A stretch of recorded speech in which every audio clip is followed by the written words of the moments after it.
The rain is thick as ink, a solid wall of noise against the plate glass windows of the hearth and harbor. It's 2 in the morning, or maybe 3, on a Tuesday. The graveyard shift. Time blurs when the only light is the fake amber glow of the bar bottles and the hiss of the espresso machine. The restaurant smells like what it is, money and meat, seared beef fat, the sharp tang of old Malbec, and underneath it all, the chemical lemon scent of industrial cleaner, a jazz trio, long since packed up and gone home, still echoes from the house speakers. A lonely saxophone winding around the clink of the last few pieces of silverware being polished by the busboy. I'm counting my tips, a crumpled pile of 5s, 1s and a few stray 20s, damp from the rain on customers' coats. It's not enough. It's never enough. Lila. I look up. Mark, the night manager, is standing by the register, his tie loosened, his face pale and slick with sweat. He's holding a leather-bound check presenter. He doesn't look annoyed. He looks terrified. "We have a problem," he whispers, sliding the presenter onto the laminate surface of the server station. I don't want his problems. I have a stack of my own, waiting in my drafty apartment. "What is it, Mark?"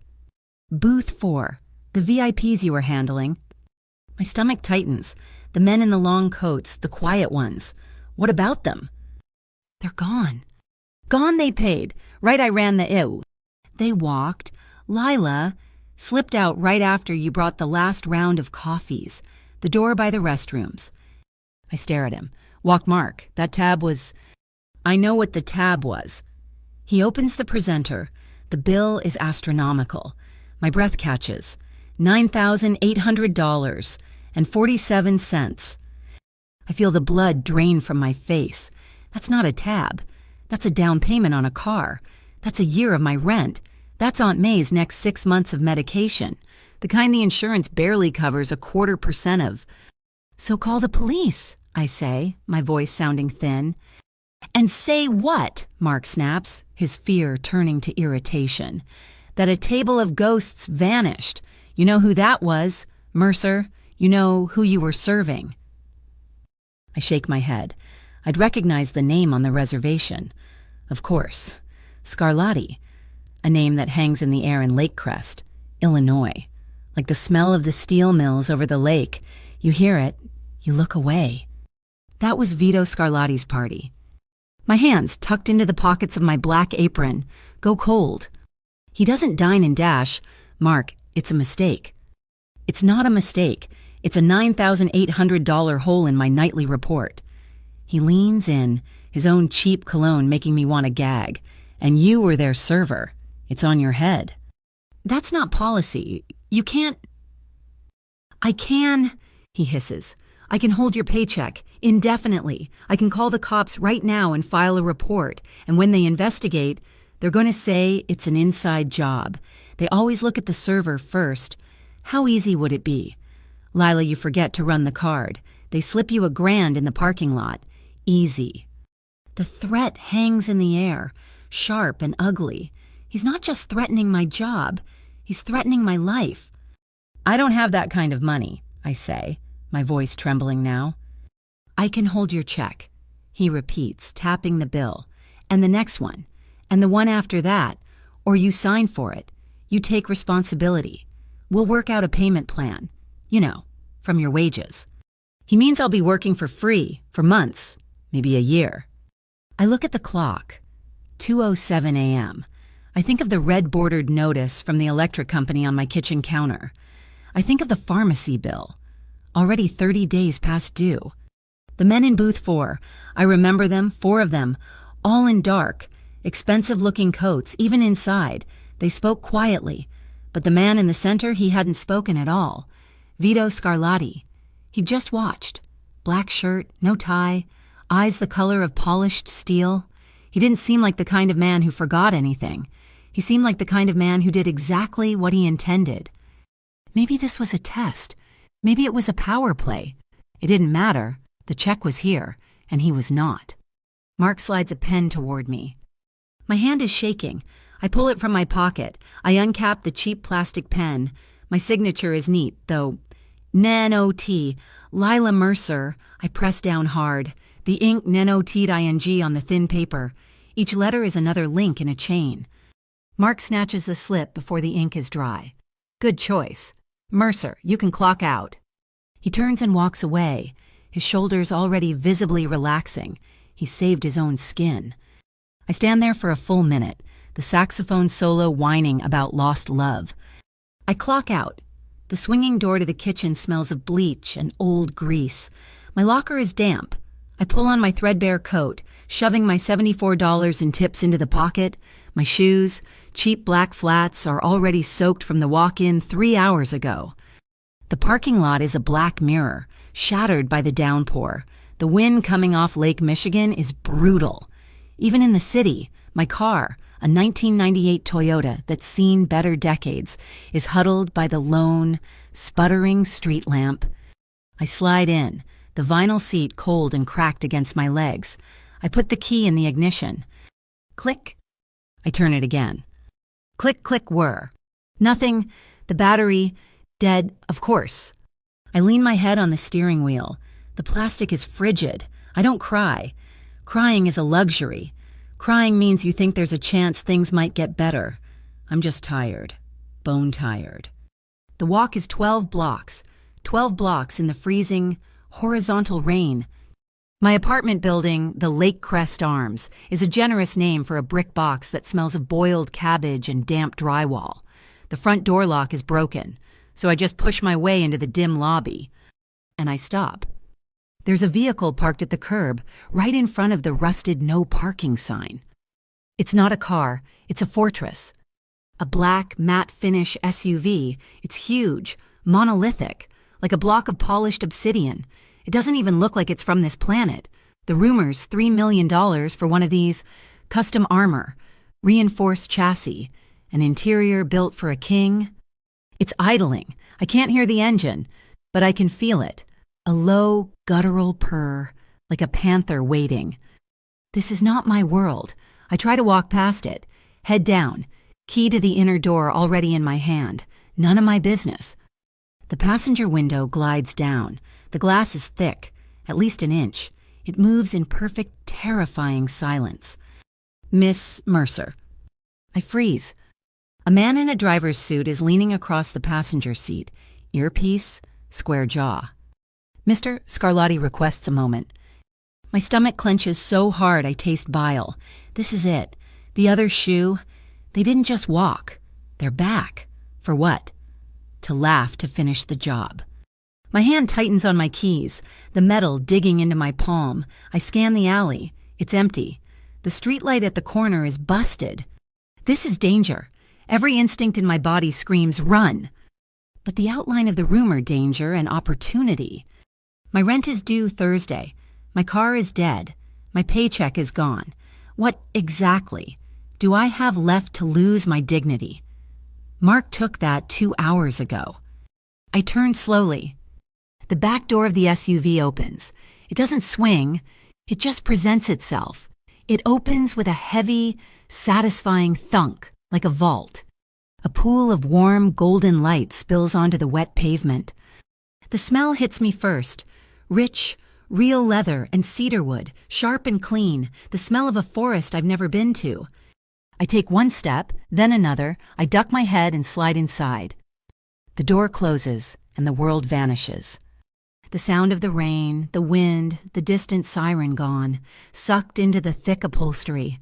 It is completely, profoundly silent. He's here, Vito Scarlatti. He's sitting opposite me, in the other captain's chair. He's not looking at me.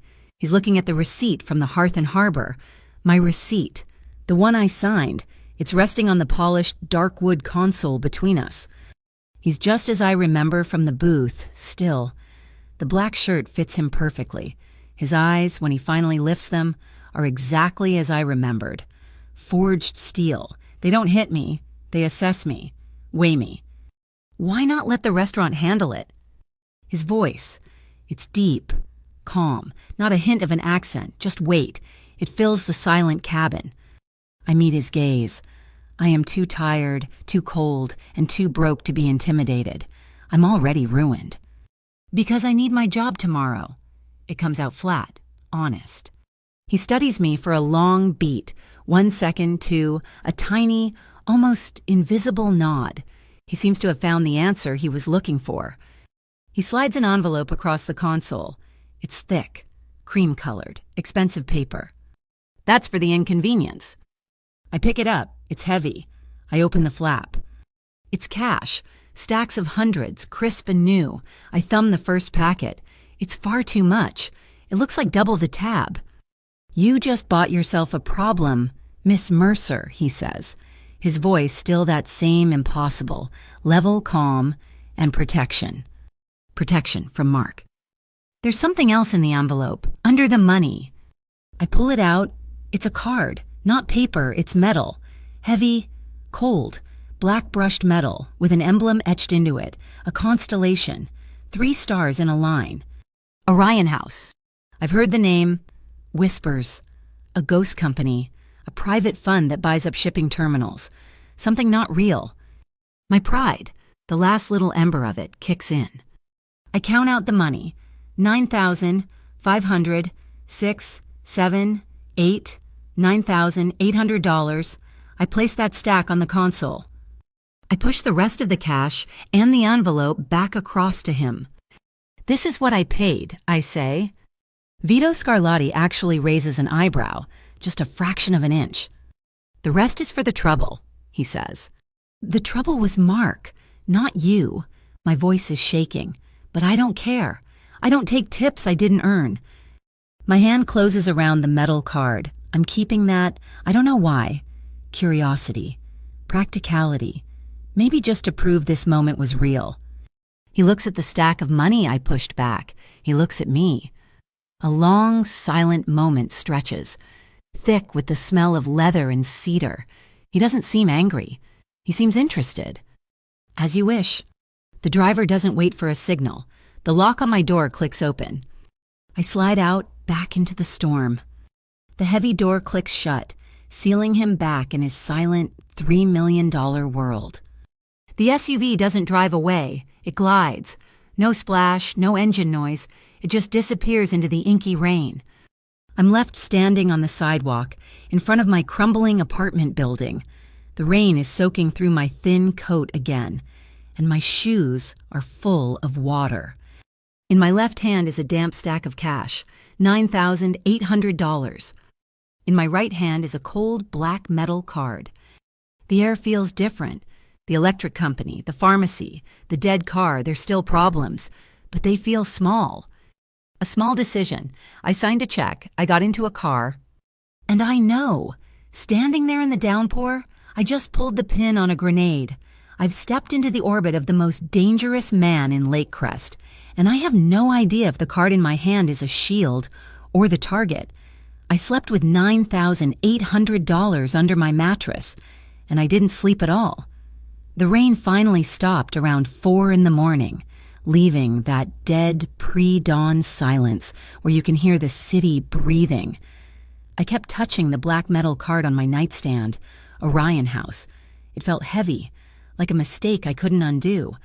I used the cash, all of it, before the sun was even up. I was at the 24-hour pharmacy paying off Aunt May's bill. Then I waited by the utility drop box to slide in the payment for the power. I even paid 3 months' rent in advance, slipping the money order under my landlord's door. The relief was sharp, but it tasted like metal. I'd swapped one kind of debt for another. I was back in my apartment, trying to coax my ancient coffee pot to life, when my phone buzzed. Unknown number. Is this Lila Mercer? The voice was male, professional, and had an echo like a call center. Who's calling? This is Inspector Davis with the Bureau of Maritime Integrity. We're conducting a routine follow-up regarding your place of employment, the Hearth and Harbor Steakhouse. Maritime Integrity. We serve steak, not fish. What does the harbor have to do with Ma'am, we're interested in the clientele. Specifically, a party that dined last night registered under the name Scarlatti. You were their server, correct? My blood turned to ice water. I serve a lot of tables, sir.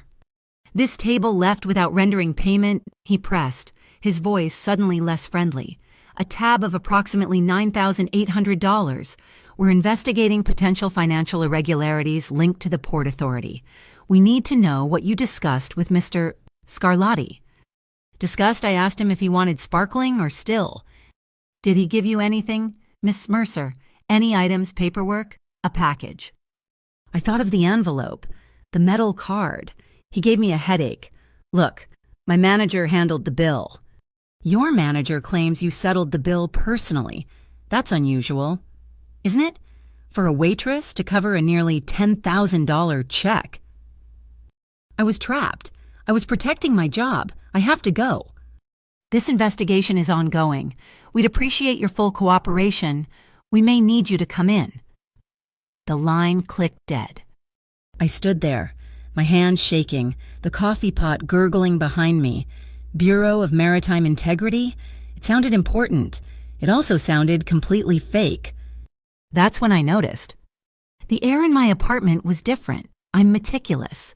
Not because I like cleaning, but because in a space this small, one thing out of place makes it chaos. My mail, which I'd left in a messy pile on the kitchen counter, was stacked, perfectly aligned with the edge. I walked into my tiny bedroom. The pillow I'd punched in frustration at 5 a.m. wasn't flat. Someone had fluffed it. I moved slowly, cataloging the violations. The drawers in my dresser were closed, all the way. I always leave the top one open a crack because it sticks. They'd been here. I dropped to my knees, scrambling under the mattress. The cash was gone, which was fine. I'd already spent it, but they knew. They'd been looking for it. The search was flawless. No mud on the carpet, no fingerprints on the doorknob. They hadn't kicked the door in. They'd used a key. They were professionals. Except they wanted me to know. On the worn wooden floor, next to the leg of my nightstand, was a tiny pile of gray ash, and in the ash, a speck of green. Mint. A mint-scented cigarette. And next to the ash, sitting upright as if it were a warning, was a small, black wooden chess piece. A knight. My heart was hammering against my ribs. A knight moves in an L shape, for Lila, or a warning that they could move around corners, unpredictably. I had to get to work. Routine. That's what I needed. I got to the Hearth and Harbor at 4 p.m. for the dinner shift. My dead Toyota still mocking me from the employee lot. I'd taken the bus. Mark saw me walk in and his face went white. He cornered me by the POS system before I could even clock in. "Mercer, you're not on tonight." "What? I'm scheduled. It's Tuesday. I always work Tuesday." "Not tonight." He was fidgeting. Wouldn't meet my eyes. We've got a surprise safety inspection, health department, fire marshal, the whole 9 yards. I'm cutting staff to the bone. Just go home. Come back tomorrow." A safety inspection on a Tuesday. The slowest night of the week. It was nonsense. "Mark, what's going on?" "Just go," he snapped, his voice cracking. "I'm doing you a favor. Okay, just don't be here." I was being pushed out. Joan, who'd been a waitress here since before I was born, was rolling silverware at the bar. She caught my eye and motioned me over with a jerk of her chin. "You okay, honey?" she murmured, not looking up from her napkins. "Mark just sent me home. Said something about an inspection." Joan snorted. "Inspection? Right, that's what he's calling them." She paused, then leaned closer. "You be careful, Lila. When I came in for my day shift, there were a couple of guys in the alley by the employee entrance. Gray suits, boring shoes. Cops." "Not cops," she said, her voice dropping lower. "Cops don't take pictures. They were taking pictures of you, honey, when you were on the bus stop this morning, across the street." My stomach hollowed out. The men in gray suits, the bureau. I walked home. I didn't take the bus. I needed the air. The feeling of being watched was a physical weight, like a heavy coat in the summer. Back in my violated apartment, I locked the deadbolt. It felt useless, like putting a Band-Aid on a shark bite. I sat on my couch and pulled out the metal card, Orion House. I didn't know what to do. I held it in my hand, turning it over. Then, acting on a weird impulse, I laid it on the screen of my smartphone. The screen flickered. Then it went black. A single, white, complex QR code appeared, glowing against the dark. It wasn't an app. It was internal. Like the card itself was the key. My camera app opened automatically. Scanning the code. A black screen appeared with simple white text, a pinprick on a map. 8 p.m., Pier 9. An appointment, a summons. The panic was rising. A cold tide in my chest. I was being pulled apart by two invisible forces, the bureau guys in their gray suits, and whatever Vito Scarlatti was. I needed to think. I needed to move. I left the apartment and just started walking.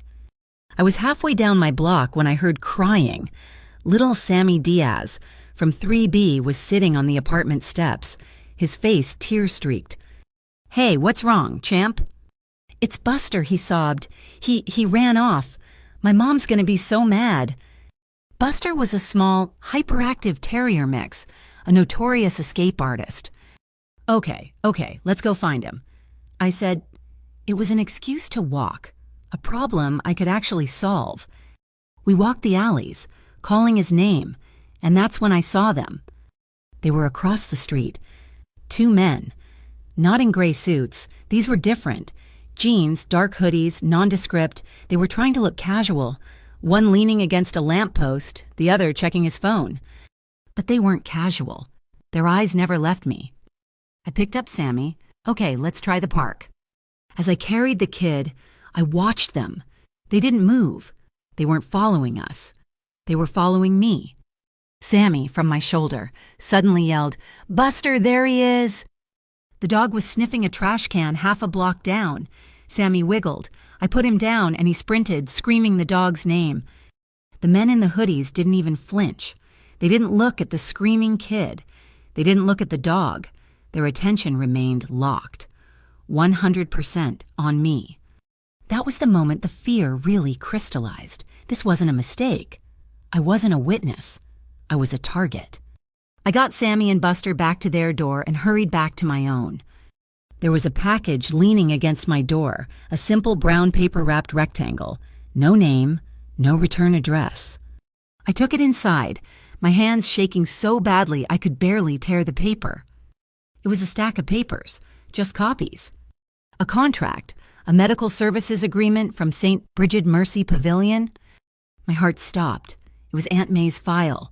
Her intake forms, her treatment schedule, her confidential medical history.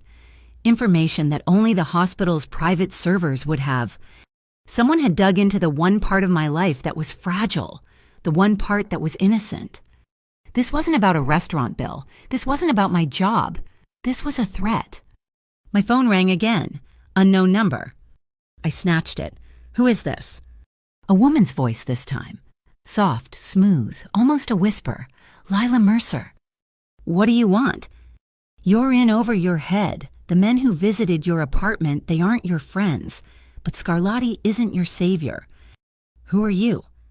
Don't go to Pier 9 tonight. If you value your life, if you value your aunt's life, don't go. The line clicked dead. I stared at the wall. Don't go. Go. One group, the Bureau, was digging into my life. Another group, the Hoodies, was watching my body. A third, this soft-voiced woman, was warning me off, and at the center of it all was Vito Scarlatti, waiting at a dark pier. Call the police. My mind flashed to the inspector from the Bureau of Maritime Integrity. They sounded like the police. What if they were the police? Or what if the police were part of this? The whole system felt unclean. I had no one. What? The woman said don't go, which meant Pier 9 was exactly where I had to go. It was the only place with a potential answer. Staying here, waiting for the gray-suited men or the men in hoodies to knock on my door, that was a death sentence. I looked at Aunt May's file. They'd drawn the map. They'd picked the battlefield. I went to my kitchen. I grabbed the small, cheap digital voice recorder I used to use for my community college classes. I grabbed the old paring knife with the taped handle. It was dull, but it was steel. And I grabbed the black metal card. At 7:30 p.m., I slipped out the back exit of my building. I didn't walk the main streets. I cut through the alley behind the laundromat.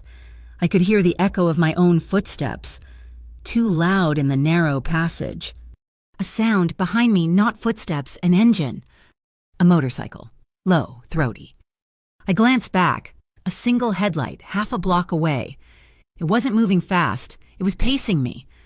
I ducked into the next cross alley. The bike's engine note got higher. It was turning, following me. My heart was in my throat. I ran. My sneakers slapped on the wet pavement, echoing off the brick walls. I saw a chain-link fence at the end of the alley, separating the street from a container yard. I hit the fence and started to climb. The metal was cold, slick with grime. The bike was closer now, its headlight pinning me like an insect. I hauled myself over the top, the rusted chain link tearing at my jeans and scraping a raw, fiery line across my wrist. I landed hard on the gravel inside the yard, biting back a cry. I scrambled behind a massive, dark blue shipping container and pressed my back against the cold, corrugated metal. I held my breath. The motorcycle idled at the fence line for a long, agonizing minute. The headlight swept the yard, a cone of white light passing right over my hiding spot. Then, with a sudden rev-up, it sped off down the street. I waited 5 full minutes, my breath fogging in the cold air, my wrist throbbing. Pier 9 was another 10-minute walk. It was exactly what it was supposed to be, abandoned. The warehouses were dark skeletons. The wood of the pier itself rotted and broken. The only sound was the lake, sighing against the pilings. And then I saw it. At the very end of the pier, parked as if it owned the lake itself. The $3 million SUV. It was matte black, absorbing what little moonlight broke through the clouds. It looked like a resting beast. The back door was open, waiting. I walked toward it, my footsteps echoing on the boards. The paring knife was in my jacket pocket, my hand gripping the handle. The recorder was in my other pocket, its red record light glowing faintly through the fabric. I stopped 10 feet away. Vito Scarlatti stepped out of the SUV.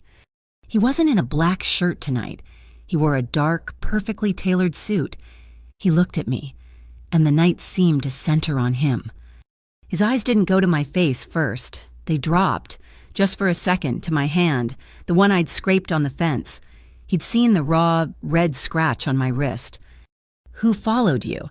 His voice was the same as last night. Calm, waited.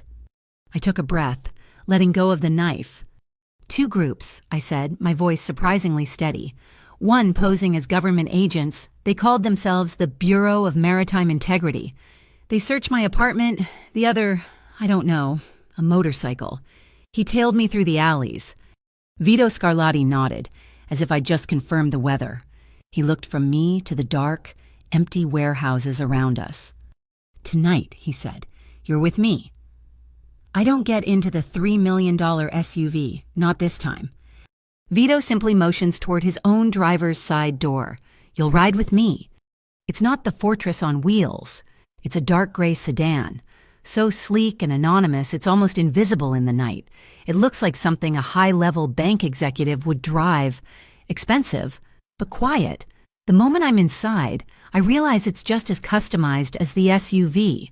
The interior is Spartan, all dark metal trim and minimalist black leather. There's a built-in screen displaying what looks like thermal imaging of the surrounding piers. The drive is short. We don't go downtown toward the gleaming towers. We head deeper into the industrial sector, toward the massive, lightless shapes of the container yards. The sedan moves with the same unnerving silence as the SUV. Vito doesn't speak. He just drives, his hands resting lightly on the wheel, his focus entirely on the road and the data streaming across his console. We pull up to a building that looks exactly like all the other warehouses, a vast, corrugated metal box. Warehouse 13. But the fence isn't rusted. It's new, black, and topped with razor wire that looks surgically sharp. The gate slides open without a sound before we even stop. This isn't a mob den. This is Orion House. The interior confirms it. The front third of the warehouse is a cavernous loading bay, clean enough to eat off the polished concrete floor. Forklifts humming electric, Move pallets of sealed, unbranded crates, but the back 2/3, it's all glass and steel. A 2-story office structure has been built inside the warehouse shell. Through the tinted black glass walls, I see people, not thugs. They're young, dressed in sharp business casual. They're staring at glowing monitors, talking on headsets, moving with quiet, corporate urgency. It looks less like a Mafia headquarters and more like a high-tech logistics startup. Server rooms blink blue and green in the background. I see engineers. I see accountants. This, Vito says, his voice quiet as he kills the engine, is what we're protecting. We walk through a heavy steel door that unlocks with a hiss as he approaches. The air inside is cool, crisp, and smells of electronics and faint, high-quality coffee. He leads me to a small conference room with one glass wall that looks out over the entire operations floor. A woman is already standing there, waiting. She's in her late 30s, with sharp, intelligent eyes and a dark pantsuit that probably cost more than my car. "This is Mara Quinn," Vito says, "my legal counsel. Mara, this is Lila Mercer." Mara Quinn doesn't offer to shake my hand. She just studies me, her gaze analytical. The waitress, the one who paid the check. "The Bureau of Maritime Integrity paid me a visit," I say, my voice sounding defensive. "And someone searched my apartment." Mara nods, unsurprised. "Of course they did. Mr. Scarlatti, may I speak frankly?" "Always," he says.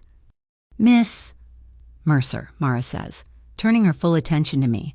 "When you paid that $9,800 tab, you did something unpredictable. You stepped outside the box. To our competitors, that makes you one of two things: an unknown variable or a new player." "I'm a waitress," I say, my frustration rising. "You were a waitress," she corrects me, not unkindly. "You're now the woman who personally covered a bill for Vito Scarlatti and then met with him. Twice. You painted a target on your own back. They're trying to figure out what your angle is, who you are to him." "So what am I ask, looking at Vito. He doesn't deny the implications. He doesn't dismiss the title of boss.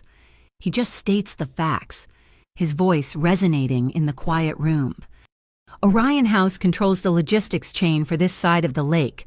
We manage shipping, customs, and transport. We make sure things get where they're supposed to go, when they're supposed to." "And your competitor," I ask. "The Hector lineage," Mara says, the name sounding like an insult. "They don't build, they acquire. They use lawsuits, regulatory shutdowns, and hostile takeovers to break supply chains, then buy the pieces for pennies on the dollar. They're trying to choke us out, to steal the port." "The men in the gray suits," I realize. "The Bureau, that's them, using fake laws to dig." "Precisely," Vito says. "And the men who searched your apartment, that's also them. The who doesn't matter. It's the why. They were looking for what I gave you. I gave the money back. I only have the card." "They don't know that. They just know there was a transaction." He gestures for me to follow him. We leave Mara in the conference room and walk down a short, sound-padded hallway. He stops at a plain, heavy steel door and touches a panel. It clicks open. The room is small, not a bedroom, more like a vault. It's windowless, with soundproofed, dark gray walls. There's a single chair, a desk with a built-in monitor, and a sealed water dispenser. "This is a secure room," he says. "The walls are shielded. No signals get in or out unless they're hard-lined through that terminal." He hands me a key card, not a metal one like before, but a simple white plastic card. "You are under my protection now. If you feel you are being followed, if you feel unsafe, you come here. This door is yours." The message is clear. Stay inside my circle and you'll be safe. "Protection," I say, the word feeling strange, like an employee. "No," he says, "like an asset."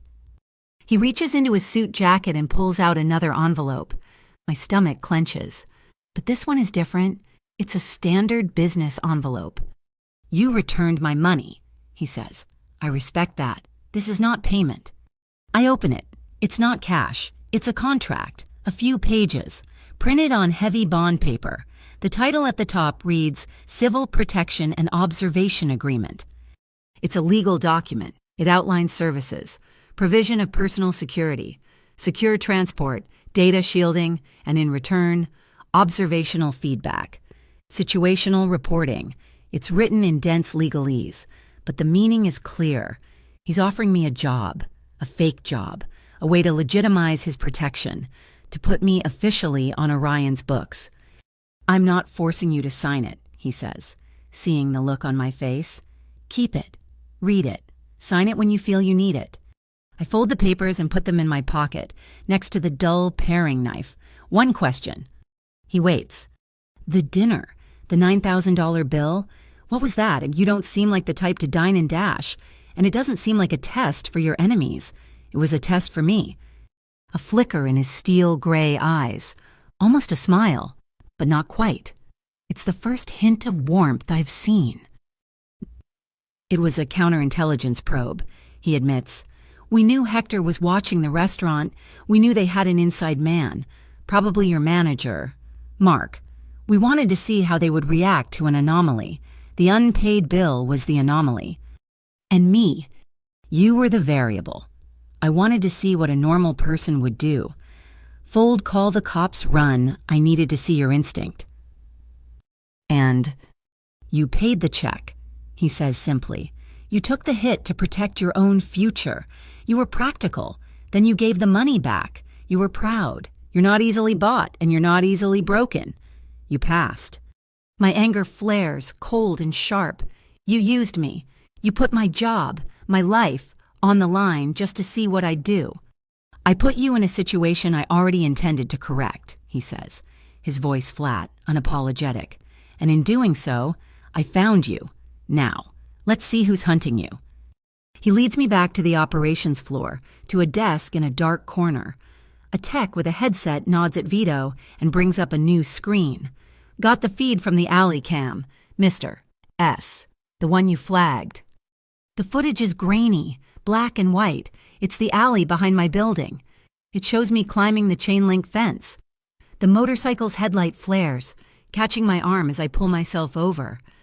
Enhance, Vito says. The rider, left arm, when he turns. The tech clicks, and the image zooms in. It's blurry, pixelated, but for a split second, as the rider turns his handlebars, his sleeve pulls up. On his forearm, there's a dark tattoo. A lion's head, wearing a crown. Hector's mark, Vito says. It's a statement, not a question. They've escalated. They're not just digging anymore. They're actively tracking you.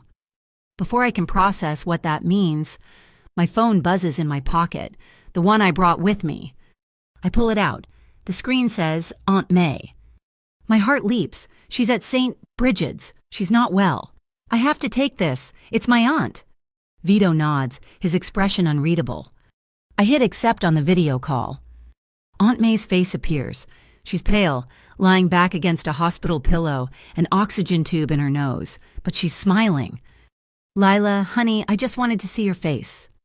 Aunt May, are you okay? Should you be calling? The nurse is right here. Don't you worry. Her image flickers. The screen pixelates, turning green and purple. Aunt May? The audio cuts out, replaced by a high-pitched static whine. Her smiling, frozen image remains, but something new appears, overlaid on top of it. Red text, typed out, letter by letter, like a ransom note. Give us Vito. My blood runs cold. I can't breathe. Or your aunt won't survive the surgery. The call disconnects. I'm staring at my black screen. My hand is shaking so hard I almost dropped the phone. They hacked the hospital's network. They got into her room. Vito has been watching me. He saw my face change. He saw the color drain from it. What was it, he demands? I can't speak.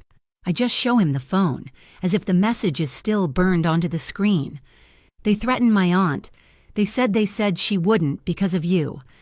The atmosphere in the room changes. The corporate chill vanishes, replaced by something cold and heavy. Vito's stillness becomes absolute. He looks at me, his eyes dark. He takes a breath. They're hitting my people, he says. His voice is dangerously quiet. I'm not your people, I whisper. the tears finally coming, hot and angry. She's not. She's innocent. They don't care, and Vito says. He turns to the tech. Get me Director Evans at St. Bridget. It's 3 a.m, sir, the tech stammers. Then wake him up. Vito turns back to me. The St. Bridget Mercy Pavilion. It's a private hospital. Top tier. My family endowed the cardiac wing. He's not bragging. He's explaining. They can't just move her. Can they? I say, my mind racing. She's prepped for surgery tomorrow. She's fragile. She's more fragile where she is. The tech nods and Vito takes the call, moving a few feet away, but I can hear his side of it. Evan Scarlatti, I have a priority 1 situation. Yes, a patient. May Mercer, she is being moved to your pavilion. Tonight. Now yes, she's critical. I need your best cardiac suite and a full private security detail on her door. My men and yours. No, this is not a request. Thank you for your understanding. He hangs up. The entire call took less than 30 seconds. He's just ordered a critically ill patient transferred in the middle of the night with a single phone call. The sheer, effortless power of it is terrifying. But Aunt May will be safe. The Hector lineage can't hack a hospital that Vito Scarlatti owns. I feel this bizarre, conflicting wave of fear and profound relief. A private ambulance is on its way to her now, he says. My team will ride with it. They will not leave her side. I just nod, wiping my face. Now, he says, we have an agreement, temporary. He holds out his hand, not for the contract, for a handshake. You're a target because of me, he says. Hector thinks you're my weakness, my way in. So we're going to use that. You'll be my eyes and ears on the outside. You'll be the variable they can't predict. And you, I ask, my voice still rough. I'm your shield, he says. I look at his hand.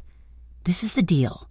This is the moment I stop being a waitress and become something else. I place my hand in his. His grip is firm, warm, and brief, a pact. He walks me back to the anonymous sedan. The wind has picked up, cutting in off the lake. It's cold, and it slices right through my thin jacket. I shiver.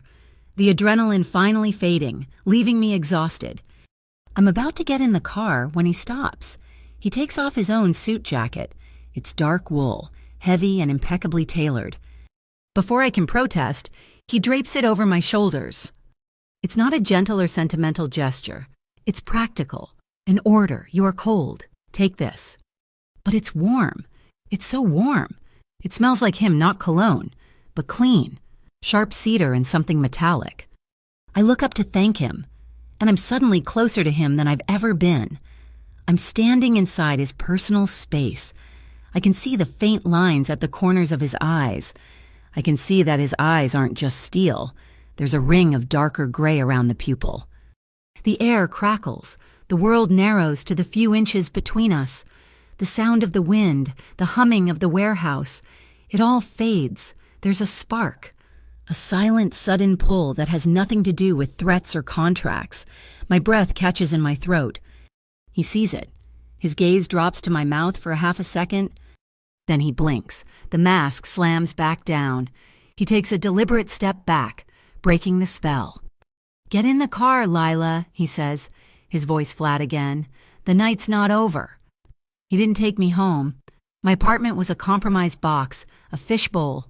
He took me to a place that didn't exist.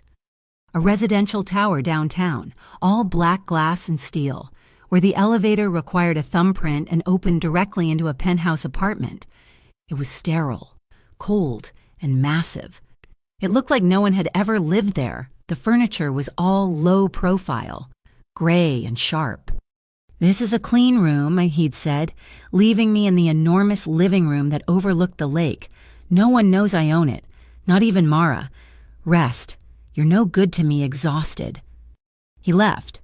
I stood there, dwarfed by the silence and the 20-foot windows, still wearing his suit jacket. It smelled of cedar and cold air. I didn't sleep in the king-sized bed. I slept on the $1,000 couch, still wrapped in that jacket, my dull paring knife on the glass coffee table next to the black metal Orion card. A text came through at 6 a.m. on the new sealed phone he'd left on the counter. St. Bridget, she's secure. Surgery moved to 10 a.m. The relief was so profound, so absolute, I felt my knees buckle. I sat on the floor, the plush carpet absorbing the sound of my first real, shaky breath in 2 days. Aunt May was safe. She was in the one place in Lakecrest that Hector couldn't touch. She was in Vito Scarlatti's fortress. That meant I was free to move. When he returned at noon, I was showered, dressed in my same clothes from the pier, and drinking his absurdly expensive coffee. "I'm going back to the Hearth and Harbor," I said. Vito stopped in the entryway. He was back in a perfect dark gray suit. He looked like he'd just stepped out of a boardroom, not a pre-dawn tactical operation. "No," he said. "It wasn't a suggestion." "You're wrong," I said, my voice steady. "Your Hector lineage friends, the gray suit bureau. They're watching my apartment. They're probably watching the bus stops. They're definitely watching St. Bridget's. They're waiting for me to run or to hide." "Which is why you'll stay here." "No, because the one place they aren't watching, the one place I'm just part of the scenery, is the restaurant. They think I'm fired or scared or both.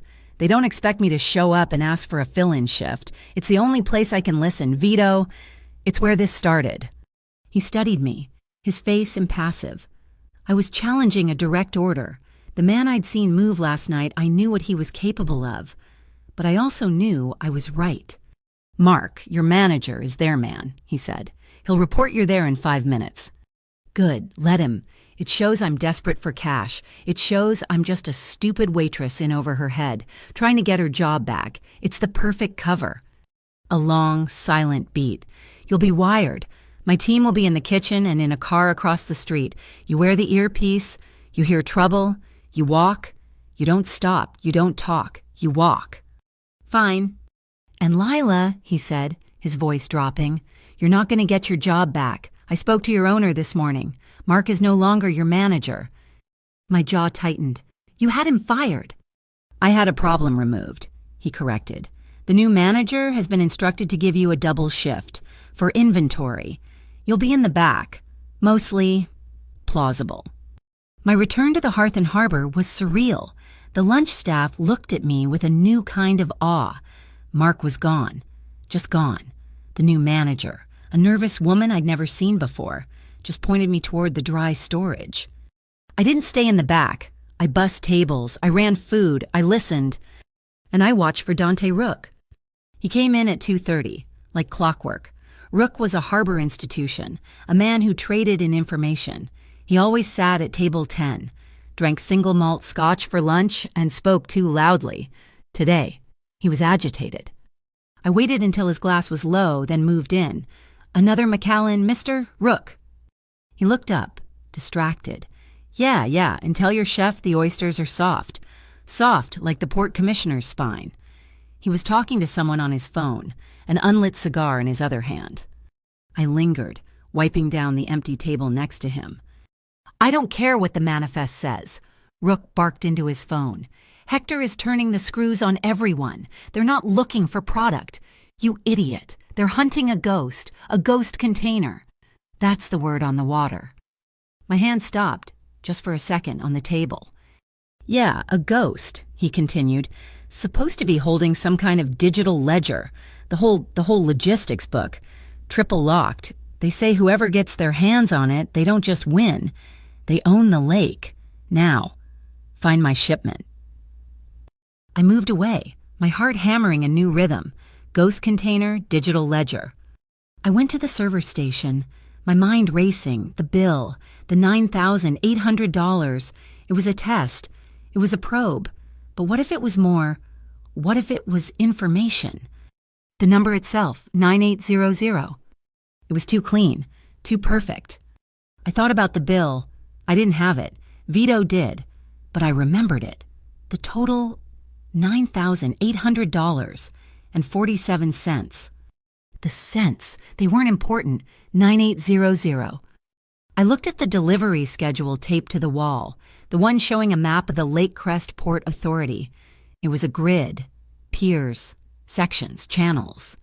9, 8, Channel 9, berth 8. It was a start. 00, midnight.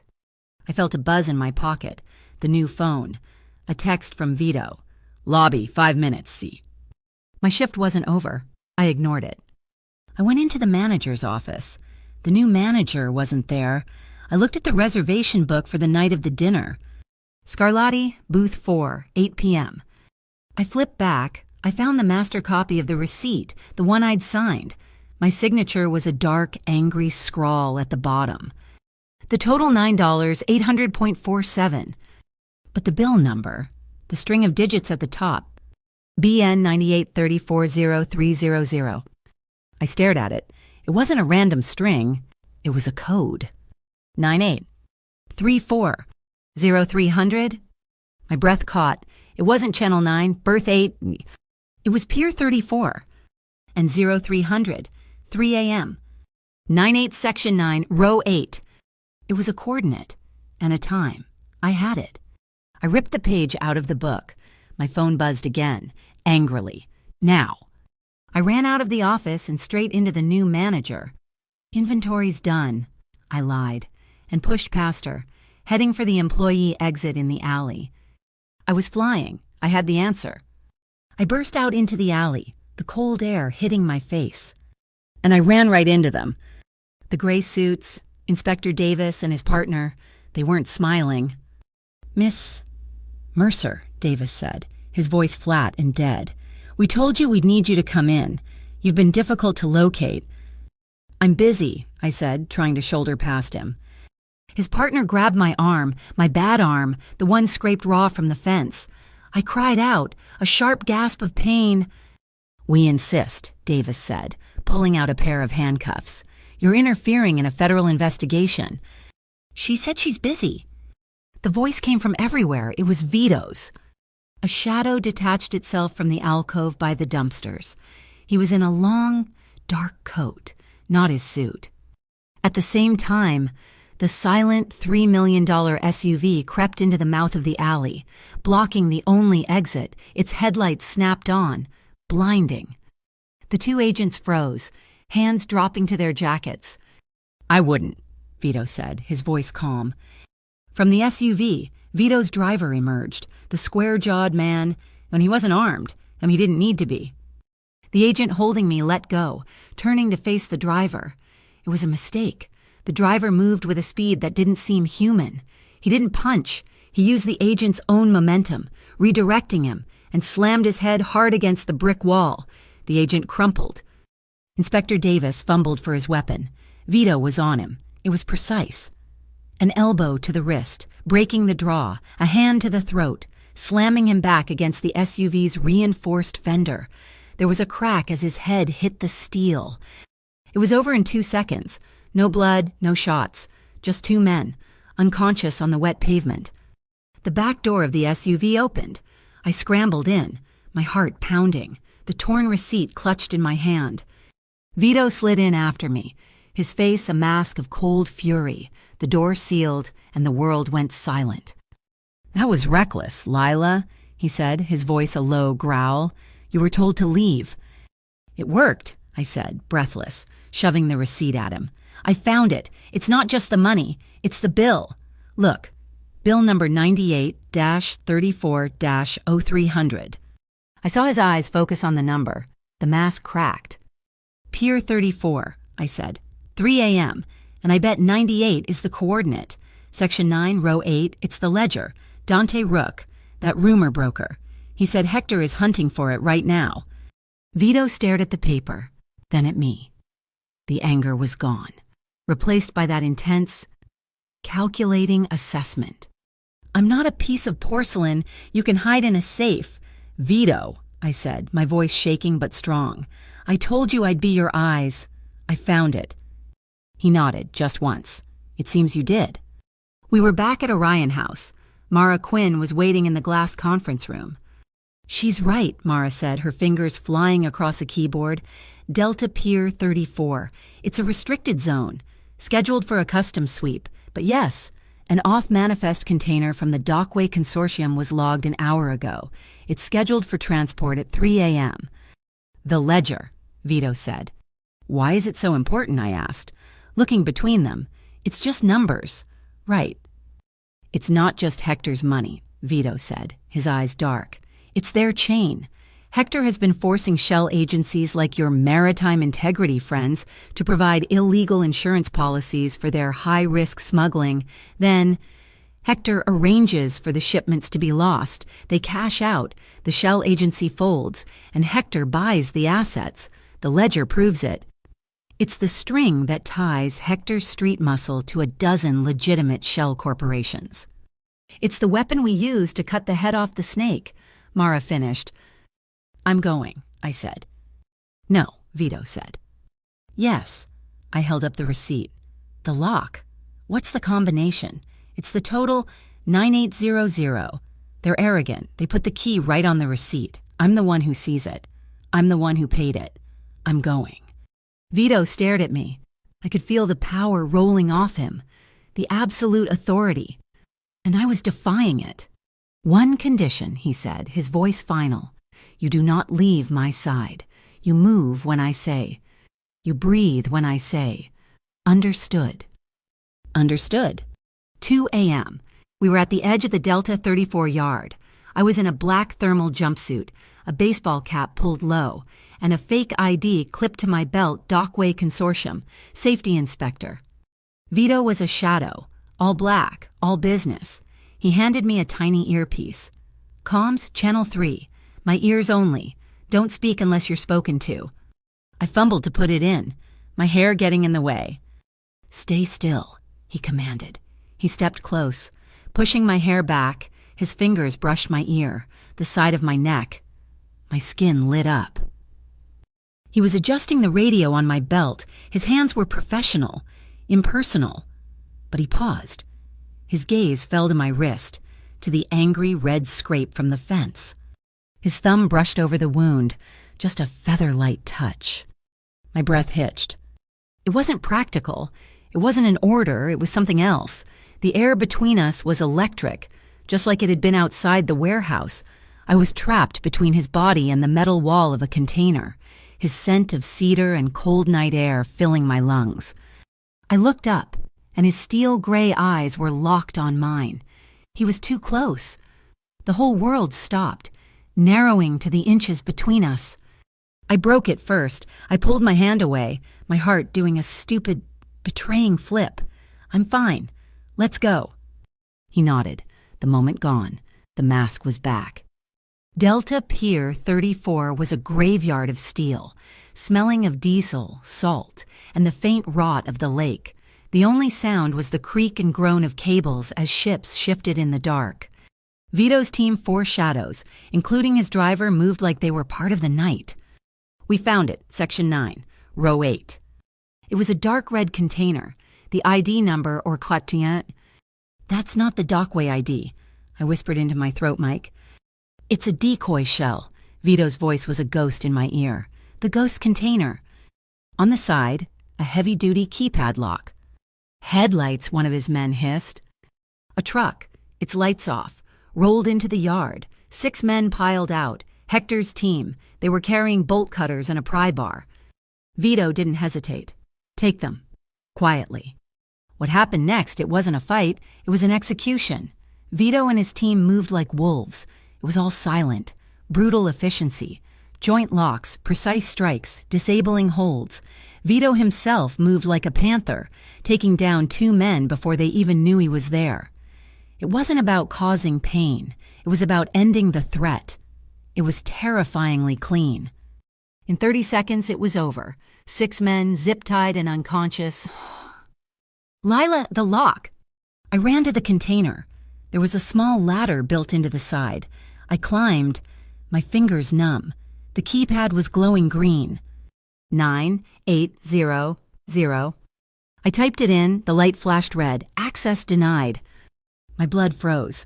It's not working, I hissed. Think. Vito's voice was calm in my ear. He was right below me. They're arrogant. What else? 9800. It had to be. Try it again, but he said. 9800. Denied. Vito, it's wrong. Lila. His voice was sharp. The check, the knight, the L shape. The chess piece? Of course, an L shape. On the keypad 9, an L shape from 9 would be 6, 3, or 8, 7.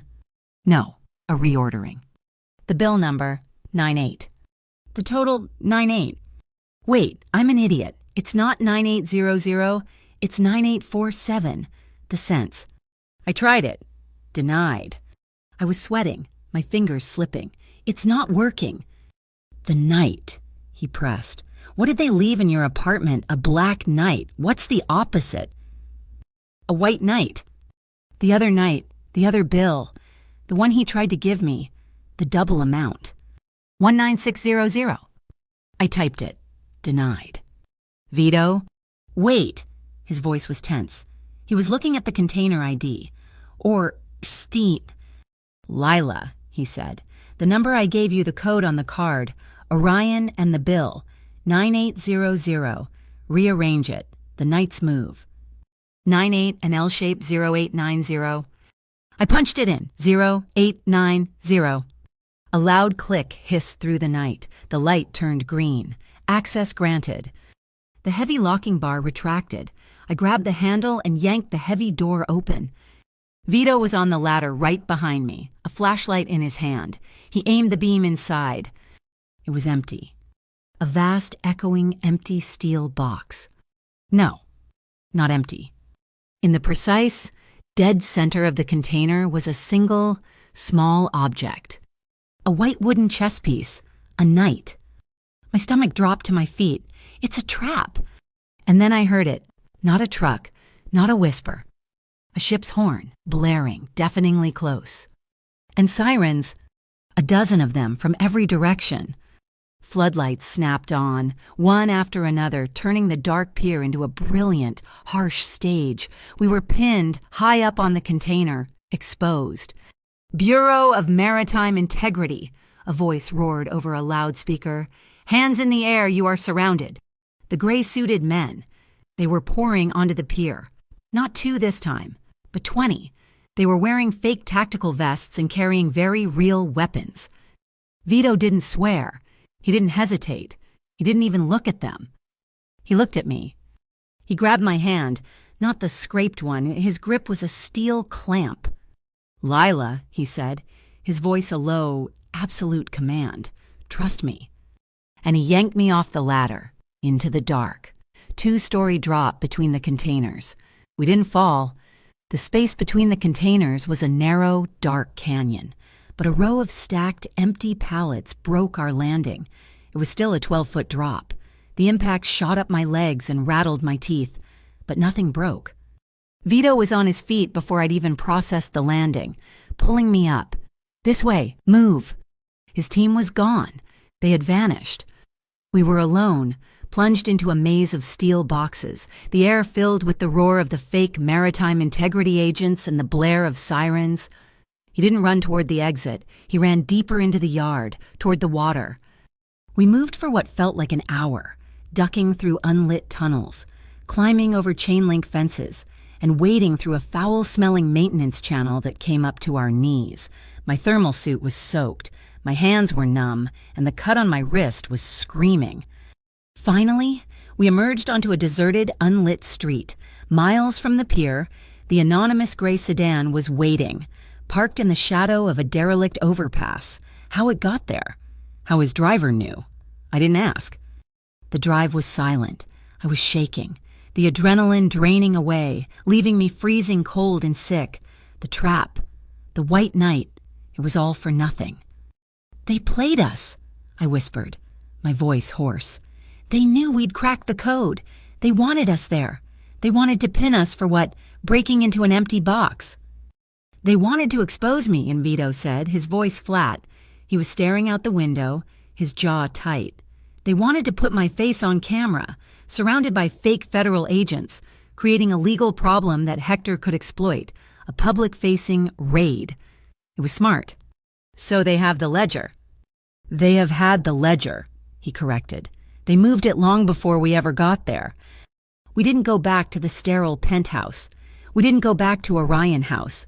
He drove us to a part of the city I'd never seen, a historic district of old brick buildings and gaslight-style street lamps.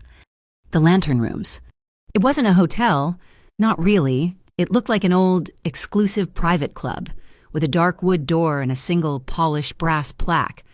His driver met us at the curb, took the keys, and vanished. Vito used his thumb on a discreet panel, and the door clicked open. The inside was warm. Low lighting, antique rugs, the smell of old books and beeswax. A silent man in a velvet jacket handed Vito a key.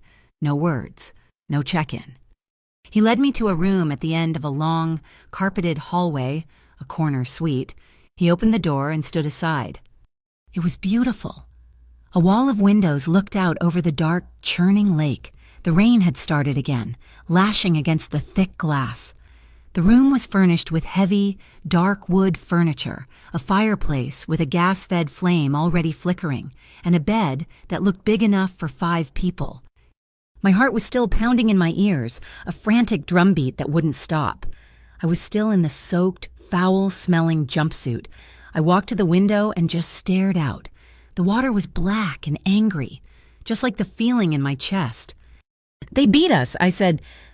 "They won this round," he said from behind me. I heard a soft click. He'd set something down on the desk. I turned. He was holding a small, flat, tin box, like something you'd keep old coins in. He slid it across the polished wood toward me. I opened it. Inside, on a bed of black velvet, was a small wooden chess piece, a black knight. I looked up at him, confused. "It's identical to the one they left in your apartment," he said. "My team retrieved this one from the port commissioner's private office after Hector paid him a visit last week, the white one in the container. The black one in your room, it's their signature. They don't just take something. They leave a mark. They're telling us they were there first. They're telling us they're toying with us." I closed the box. It felt like defeat. "The knight," I said, thinking out loud, my brain still buzzing. "It moves differently. Not in a straight line, it moves in an L. It moves off route." Vito's eyes sharpened. He picked up the train of thought instantly. The manifests. We were looking at the main shipping manifests, the ones for the Dockway Consortium. "But the night means a crooked path," I said, turning back to the window. "A diagonal. They didn't move it on a ship. They didn't move it through the regular channels. They moved it overland," he finished. "A cross-country truck, something that left the pier on an inland route, disguised as domestic freight, something off manifest." The puzzle piece clicked. We weren't beaten. We just had a new map. My pocket buzzed. Not my old, compromised phone. The new one he'd given me. I pulled it out. An encrypted message. Just one line of text. "St. B's, package secure, surgery a success, vitals strong. Package secure, Aunt May." The tension of the last god. Has it only been 2 days? It all snapped. The fear for her life, the adrenaline, the chase, the cold, it all hit me at once. My throat closed up.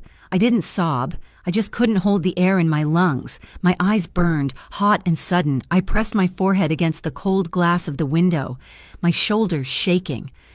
I didn't hear him move. He was just suddenly there, not touching me, standing about half a meter away. He held out a white, perfectly folded handkerchief, cotton, not silk. I took it, my fingers fumbling. "Thank you," I managed to whisper. I wiped my face, feeling stupid and weak. "She's safe, Lila," he said. His voice was different, softer, that hard, command center tone was gone. "They can't touch her, I promised you that." I just nodded, unable to speak. And then the room went black.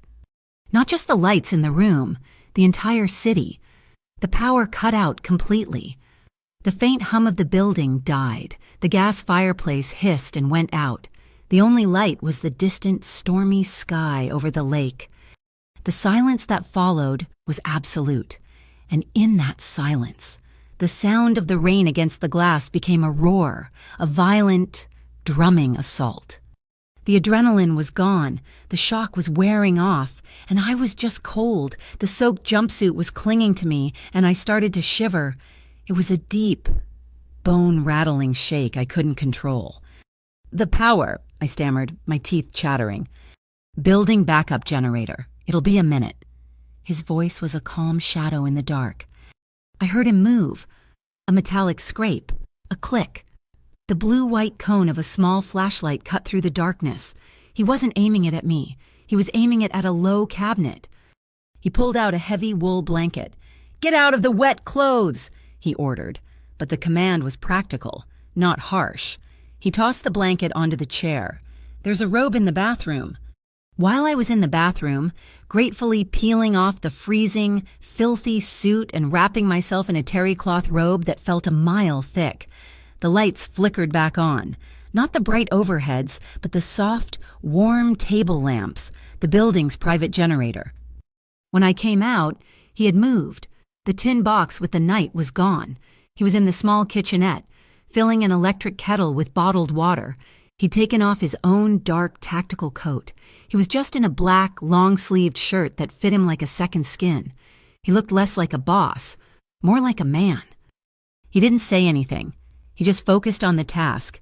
He took out 2 mugs, a small jar of what looked like honey, and a piece of fresh ginger root. He sliced the ginger with a small, sharp knife. His movements precise and economical, meticulous. He made tea. He brought one of the steaming mugs over to me, where I was huddled in the armchair, wrapped in the robe and the wool blanket. "Ginger," he said. "It'll help with the cold." I took the mug. My hands were still shaking, but the warmth of the ceramic was an anchor. I sipped. It was hot, sweet, and fiery. It burned a path straight to my stomach, and for the first time, the shivering started to subside. He sat in the other armchair, opposite me, nursing his own mug. The only sounds were the rain and the soft hiss of the newly relit gas fire. It was the first time we'd been together and not in danger, the first time we'd stopped moving. "You did well tonight, Lila," he said quietly, not looking at me, but at the fire. "You saw the clue. You found the path." "We still failed," I whispered. "We were given new information." He finally turned his head. His eyes, in the warm firelight, weren't just steel. They were deeper, and you didn't panic. Not when the agents came. Not when we jumped. "I didn't have time to panic," I admitted. "Everyone has time. You just didn't." He set his mug down. He leaned forward, just slightly. The space between us, which had been a safe, neutral zone, suddenly felt charged. The air was thick. "Lila." My name. He said it so rarely. When he did, it felt like a physical touch. I looked up from my mug. His eyes were on my face, not assessing me, not calculating, just watching. His gaze dropped, for just a second, to my mouth. My breath caught. The heat from the tea, the fire, it was nothing. A new heat was blooming in my chest. I could feel the pulse in my own throat. He was so still. But I could feel the energy coming off him, a tightly coiled spring. He reached out, slowly. He didn't just take... He moved his hand, palm up, into the space between us. His fingers, warm and calloused from what I had no idea they brushed my cheek, a touch so light it was barely there. It was just warmth. It stopped all the shaking, inside and out. My skin tingled where he touched me. I didn't pull away. I think I leaned into it. His eyes held mine. He was asking, with his eyes, with the tension in his hand. "May I?" he whispered. The words, the permission. It shattered the last of my defenses. This wasn't the boss. This wasn't the general. I didn't trust myself to speak. I just nodded, once. He moved from his chair to kneel in front of mine. He didn't lunge. He moved like the world had slowed down. He brought his other hand up, cupping my face. His thumbs brushed the high curves of my cheekbones. And then he kissed me. It was slow. It was deep. It was, above all, respectful. It wasn't a kiss of possession or demand. It was a kiss of discovery. His lips were soft, firm, and tasted faintly of the ginger from his tea. It sent a jolt, not of electricity, but of warmth, straight down my spine. 1,000 tiny, warm goosebumps erupted on my skin. I instinctively leaned into him, my own hands coming up to rest on his shoulders. The wool of his shirt was soft. I could feel the strength in his arms, the solid, unshakable presence of him. The kiss deepened, but it never turned rough. It was an exchange. It was the rain on the window, the fire in the grate, the safety of the room, all rolled into one. When he pulled back, it was only by an inch. We were breathing the same air. His forehead rested against mine. "You're safe," he whispered, his voice rough. That's all it took. I wrapped my arms around his neck, burying my face in the curve of his shoulder. He responded, his arms encircling me, pulling me from the chair and into his embrace. He held me. He just held me, tightly. His hands were a solid, warm pressure on my back, one at my waist, one between my shoulder blades, holding me as if he could physically press the safety into my skin. I could feel his heart beating, a steady, slow, powerful rhythm against my own. We just stayed there, wrapped in the wool blanket, breathing each other in. The windows fogged over from the heat of the fire, obscuring the storm outside. We were in a warm, quiet bubble. It was a promise, sealed in the dark. We didn't move for a long time. Eventually, we just shifted. We ended up on the thick rug in front of the fire, leaning back against the sofa, not sleeping, just being still. The blanket was draped over both of us. I was lying with my head resting on his shoulder, his arm still securely around my waist. The silence was comfortable. "My father," he said, his voice a low rumble in my ear. He wasn't like me. He was a dock worker. He believed in the unions. He believed in the rules. I turned my head. Looking at his profile in the firelight, his jaw was hard, but his eyes were far away. He worked the Lake Crest canals his whole life. He watched men in clean suits, men like Hector, use laws and contracts to steal the port. Piece by piece, they'd use regulations to bankrupt a small shipping company, then buy it for pennies. Legal thieves. He paused, his hand tightening almost imperceptibly at my waist. He died trying to fight them with their own rules, a stress-induced heart attack at 49. I promised him. At his funeral, I would never let them win. I would protect the port, but I would never use their rules to do it. I looked at him, the man who moved patients in the night, who ran a high-tech logistics empire from a warehouse, who moved in shadows and commanded absolute loyalty. I smiled, just a little, a sad smile. "You're a hero in a devil's coat, Vito." He turned his head, his face now inches from mine. His steel gray eyes were very clear. "No, Lila," he said, his voice soft but absolute. "I'm just a man who knows this world is full of things that devour, and I'm the man who gets to choose who doesn't get eaten." The embers in the fireplace at the lantern rooms had turned to gray ash. The quiet, safe bubble we'd built had to pop. We hadn't slept. By 4 a.m, we were back at the sterile penthouse, the clean room that overlooked the city. Mara Quinn was there, looking as sleepless as we felt, a laptop glowing in the pre-dawn darkness. "The diagonal route," I said, pacing the cold marble floor. I was running on pure adrenaline and the memory of that ginger tea. The night's move. They didn't use a ship. They used a truck. But you can't just drive a container out of a secure port. "You can," Mara said, her fingers a blur on the keyboard, "if you own the transport company, or at least if you own the dispatcher. Hector can't touch Orion Shipping, so they're using ground routes." We started digging, not into the massive, known shipping lines, but into the small, independent trucking firms, the ones that slipped through the cracks. "North Meridian Lines," Mara announced, tapping her screen. "Small-time, mostly refrigerated goods, based out of Gary, Indiana. Clean record, except they had one truck leave Delta 34 last night, an off-manifest haul." Vito, who had been a black silhouette against the floor-to-ceiling windows, turned. "When?" 3:17 a.m., Mara said. Her voice was tight with grim satisfaction. 17 minutes after our team was spotted. Hector used our raid as the diversion. While their fake bureau was pinning us down with sirens, this truck slipped out the back gate. Where is it? Vito's voice was flat, cold. It's dark. The truck's GPS isn't broadcasting, but its registered route is inland.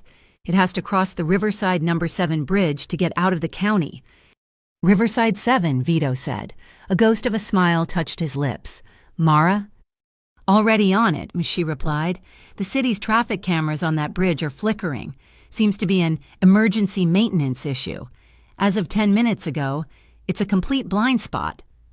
The plan came together with a speed that left me breathless. This was their world. Finn Astor will drive the primary vehicle, Vito ordered, referring to a name I didn't know. He'll stage a breakdown in the eastbound lane. He'll block the path. And me? I asked, stepping forward. Vito looked at me. The North Meridian rig is a refrigerated construction and supply truck. You'll be driving a city works vehicle. I'll have one delivered. You'll pull up. Official looking. Your job is to keep the driver occupied. Keep his eyes on you, facing forward. And you? I'll be his blind spot. 2 hours later, I was on the bridge. The wind was howling, and I was sitting in a bright yellow city utility truck, a hard hat on the seat beside me, and a reflective vest that smelled like stale coffee pulled over my clothes. My hands, shoved into thick work gloves, were sweating. Target is 5 minutes out, approaching the bridge. Mara's voice crackled in my new, discreet earpiece. The bridge was dark, just as she'd promised. 2 lanes were blocked by orange maintenance cones. I saw the vehicle Vito had mentioned, a big flatbed parked at an angle, its hazard lights flashing rhythmically in the dark. That had to be Finn Astor. Then, headlights, the North Meridian semi. It was a big, white, anonymous rig. It slowed, the hiss of its air brakes cutting through the wind, and pulled up behind the stalled flatbed. Now, Lila, Vito's voice commanded in my ear. I put the utility truck in gear, flipped on its flashing yellow roof lights, and pulled up right behind the semi. I grabbed a clipboard with blank paper on it and hopped out. The truck driver, a big man in a flannel shirt, leaned out of his window, and he looked annoyed. What's the holdup? I'm on a priority schedule.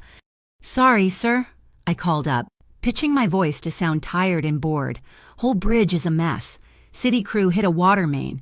You're going to be here a while. I need to see your manifest and your driver ID, just to check you against our bypass list. Bypass list? What bypass list? Nobody told me about a bypass list. He was already angry. Good. I know. Right, I sighed, making a show of flipping through my blank pages. They never tell us anything. You got your logbook. I gotta call this in. While he was distracted, fumbling in his cab for papers, I saw it, a shadow detaching itself from the steel girders under the bridge. It was Vito. He'd climbed up from the maintenance catwalk below. He was on the passenger side of the trailer, completely invisible to the driver's mirrors. He moved with a silent, fluid grace that didn't seem real. He was at the trailer's locking mechanism. It was a heavy-duty refrigeration unit. This is ridiculous, the driver grumbled, handing down a sheaf of papers. I'm carrying priority medical supplies. This truck can't be stopped. Medical supplies? Sure, I said, pretending to scan the page. Yeah, I'm not seeing you on here. Figures. Let me try to call my supervisor. Signal's terrible up here. I heard a faint, sharp click in my earpiece. Vito. Problem, his voice whispered, so low it was just a vibration in my ear. It's not the keypad lock from the manifest. They swapped it. It's a mechanical dial, a high-security sergeant in Greenleaf. My blood ran cold. He couldn't brute force that, not quickly. I just can't get a signal, I said loudly to the driver, tapping my phone for show. Stupid bridge. Sir, can you just turn your engine off for a second? Sometimes the interference from the diesel, it just messes with my phone. Turn it off. Are you nuts? I've got a reefer unit running. Lady, I can't kill the power. Just for 30 seconds. Sir, please. It's either that or we wait for my supervisor. And that could be an hour. I just need to make one call. He let out a string of curses, but I heard the deep rumble of the engine die, followed by the whir of the refrigeration unit shutting down. The sudden silence was shocking, broken only by the wind. Lila, Vito's voice was urgent, sharp in my ear. Can you do this, yes or no? Do what? I whispered, turning my back to the driver, pretending to get a better signal.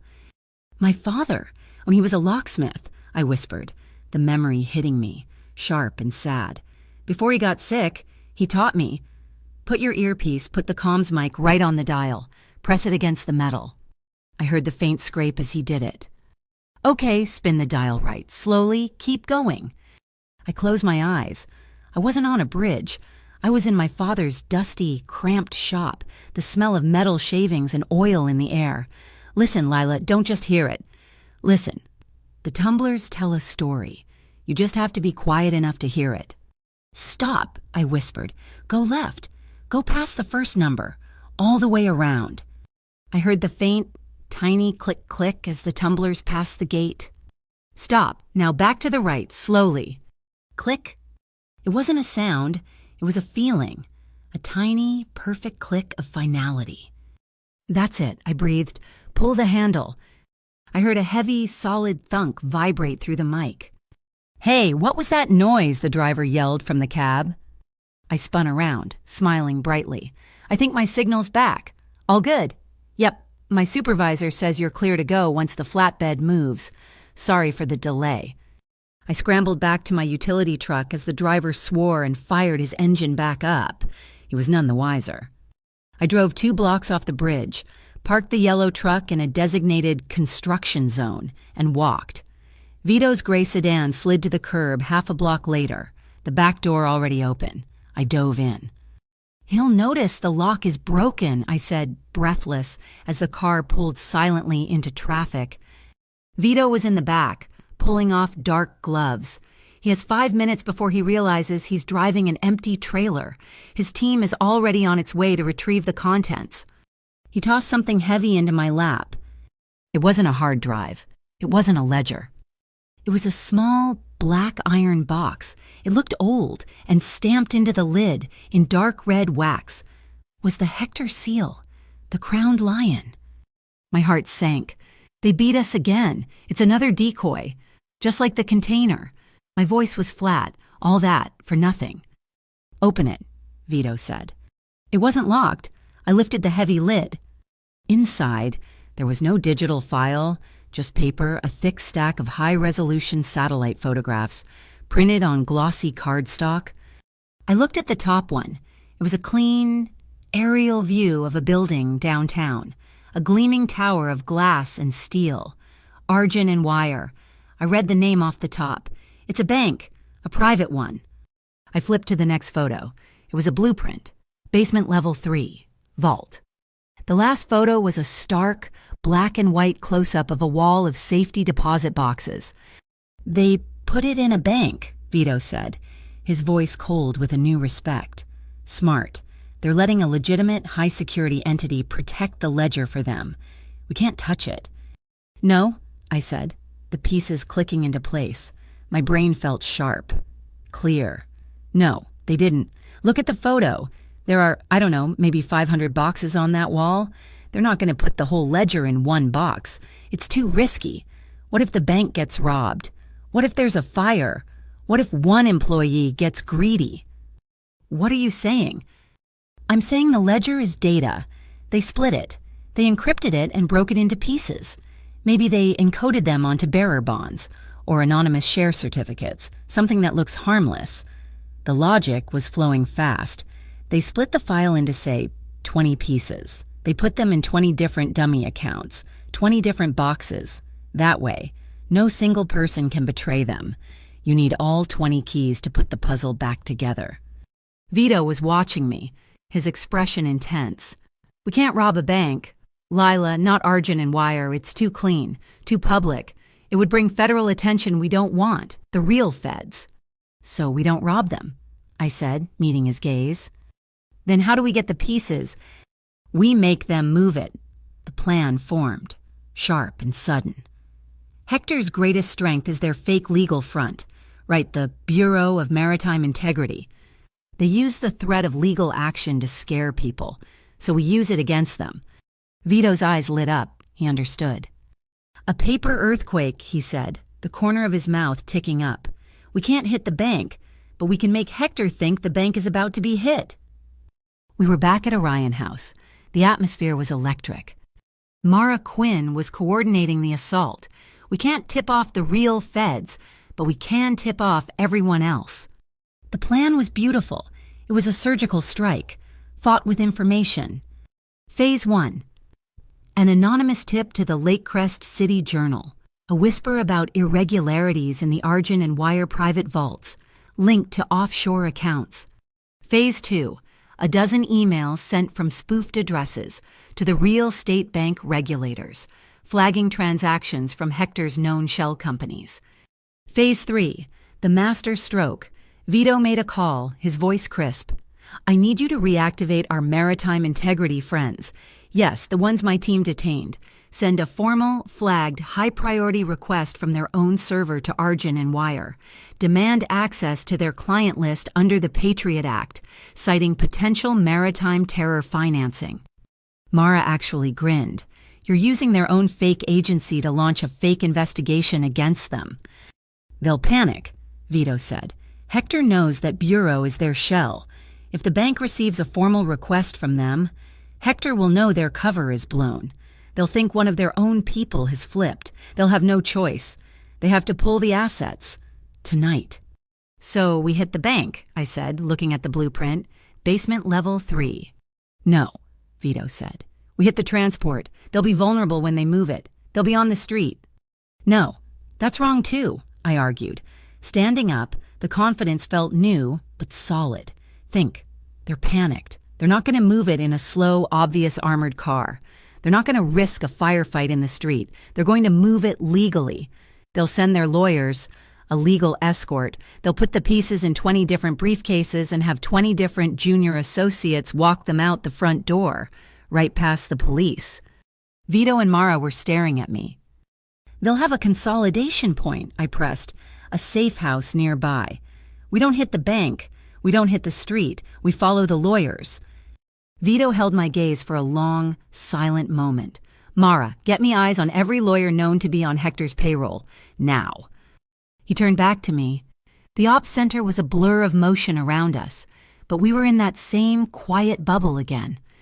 You're not a waitress, Lila, he said, his voice very low. I'm a fast learner. You'll need this. He held up something that glittered in the blue light of the servers. It was an earring. A tiny, simple silver stud. It's a mic, he said. High gain, proximity-based. You'll be in the lobby of the bank. You're just a girl waiting for a rideshare. You'll watch them come out. You'll identify the carriers. I reached for it, but my fingers were clumsy. My adrenaline was starting to fade. My hands are shaking. Here. He stepped in closer than he had to. He took the earring from my palm. His fingers were warm as he gently brushed my hair back from my ear. The whole world compressed, the noise of the servers, Mara's voice, the tension, it all faded. I could smell the faint, clean scent of his shirt, the same cedar from the hotel. I could see the absolute, unwavering focus in his eyes. He guided the post through the hole in my earlobe.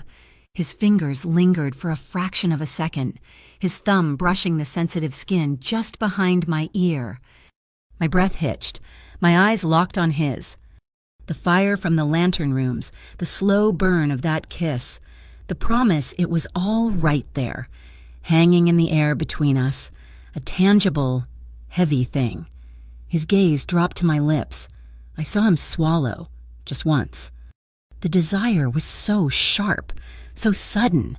It felt like a lurch in my stomach. I wanted to lean in. I wanted to finish what we'd started by that fire.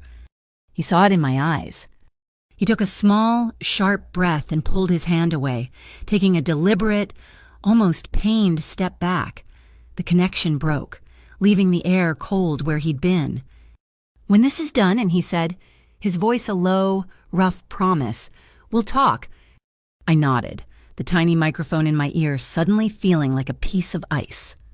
Job first, I said. Job first. The paper earthquake hit Argent and Wire at 2 a.m. At 2:11 a.m., they moved.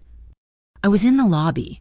It was all cold marble and glass, offensively bright and smelled like expensive, citrus-based cleaner.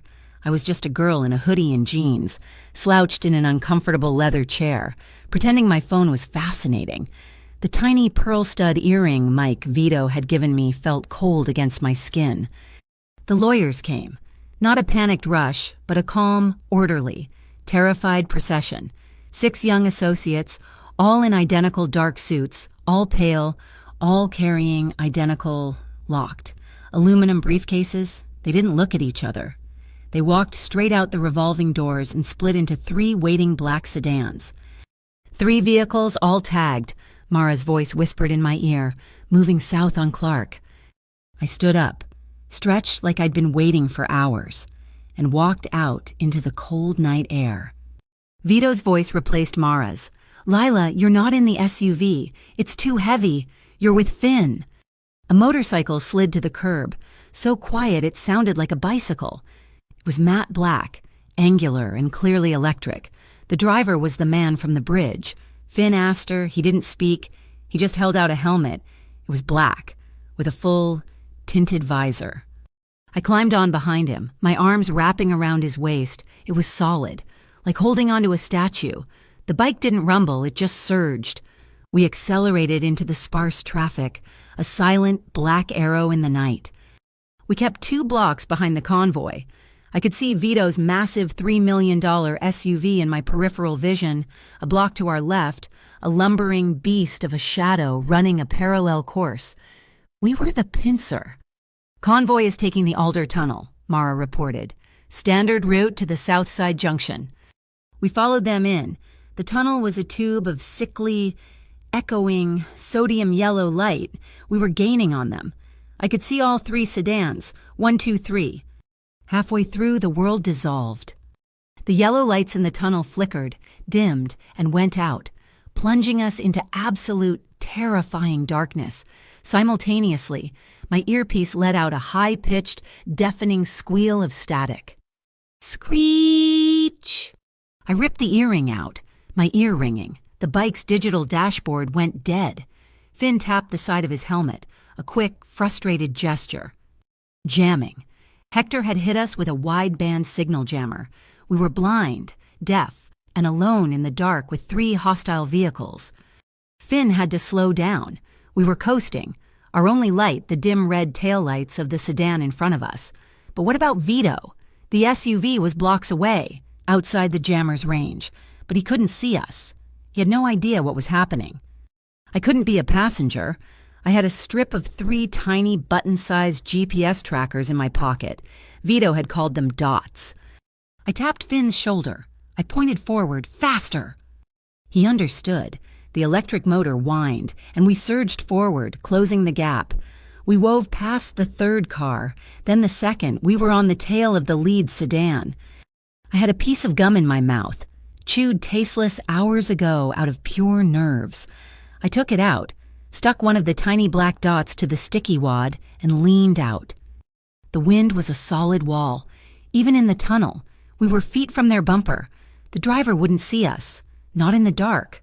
Not with Finn staying in the blind spot. I reached out, my arm straining, and slapped the gum and tracker combination hard onto the metal, right above their license plate. Just as I pulled my hand back, the lights in the tunnel flashed, sputtered, and came back on.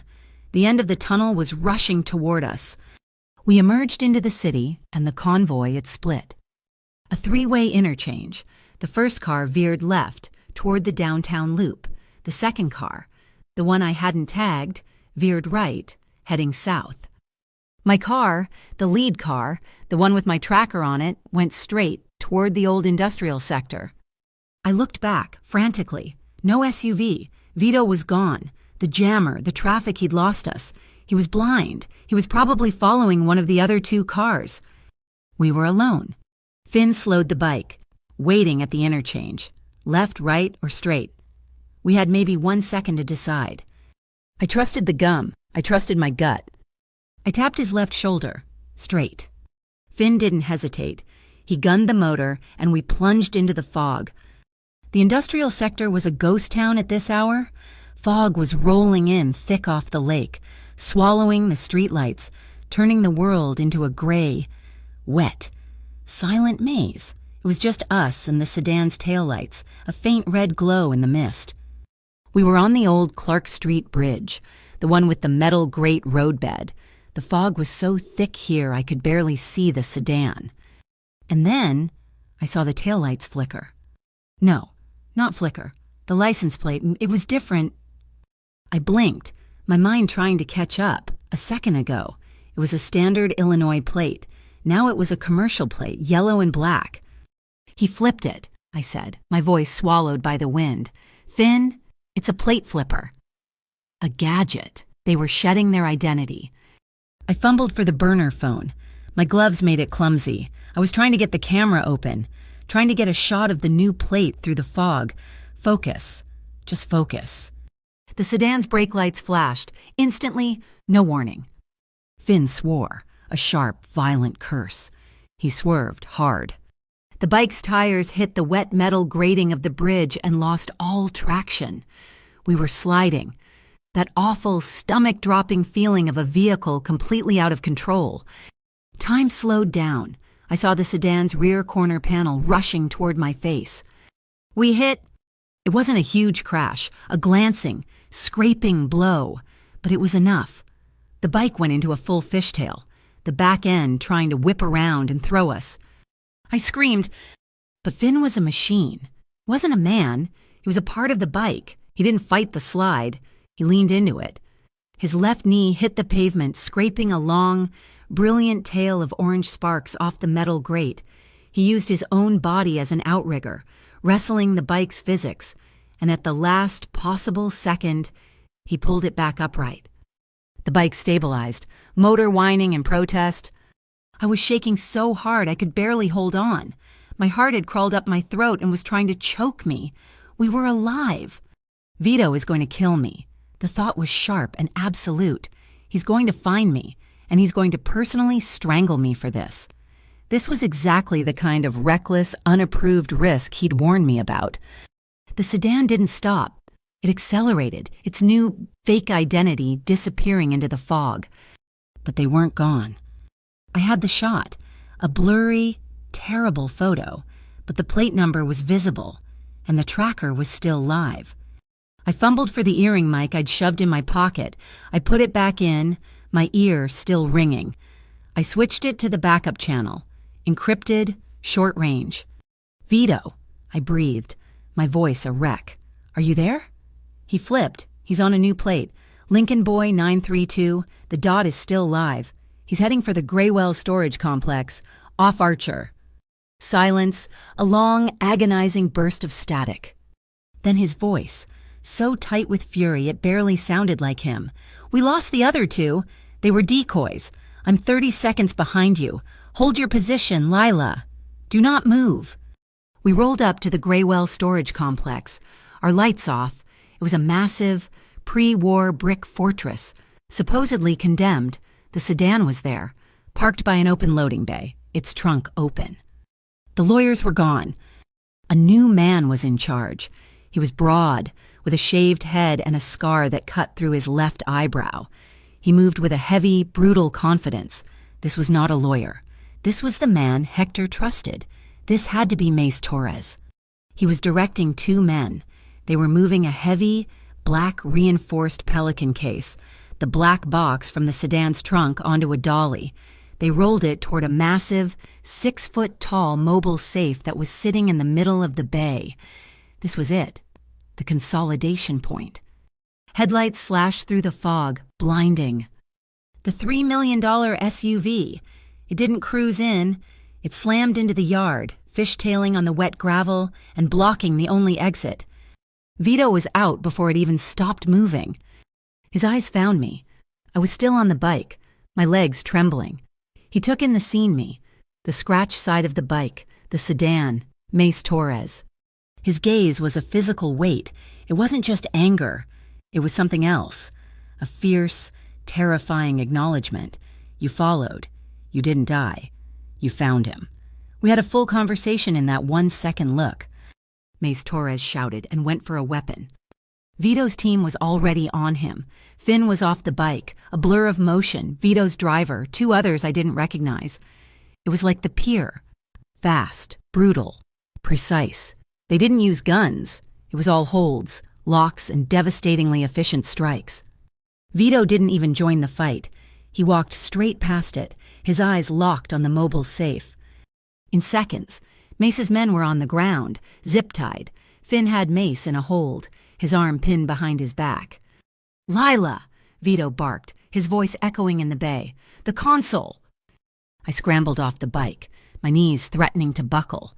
The safe was high-tech, its keypad glowing. "It's the same system," I said, my voice shaking, but my brain clear. "The container. They're arrogant. They're using the same logic." My fingers were clumsy in their gloves. I ripped them off. My hands were freezing, but I typed in the code. The L chess move I'd found. 0890. The keypad flashed green. The safe let out a heavy click. "Crown Lion," Mace Torres roared, even as Finn held him. Mace wasn't trying to escape. He slammed his free hand, the one with a heavy ring on it, against a red panic button on the wall of the loading bay. A new screen lit up on the safe, a countdown. Data purge initiated, corrupting drive, T-minus 180 seconds. A high-pitched whining sound started from inside the safe. "It's a thermal wipe," Mace laughed, a raw, ugly sound. "The drive is melting as we speak. You get nothing, Scarlatti, nothing." 170 seconds. Vito was already at the safe, jamming a crowbar from the SUV's trunk into the seam of the door. The steel was thick. It didn't budge. "We can't stop it," he snarled, throwing his weight against it. The whining was getting louder. The safe's metal was already warm to the touch.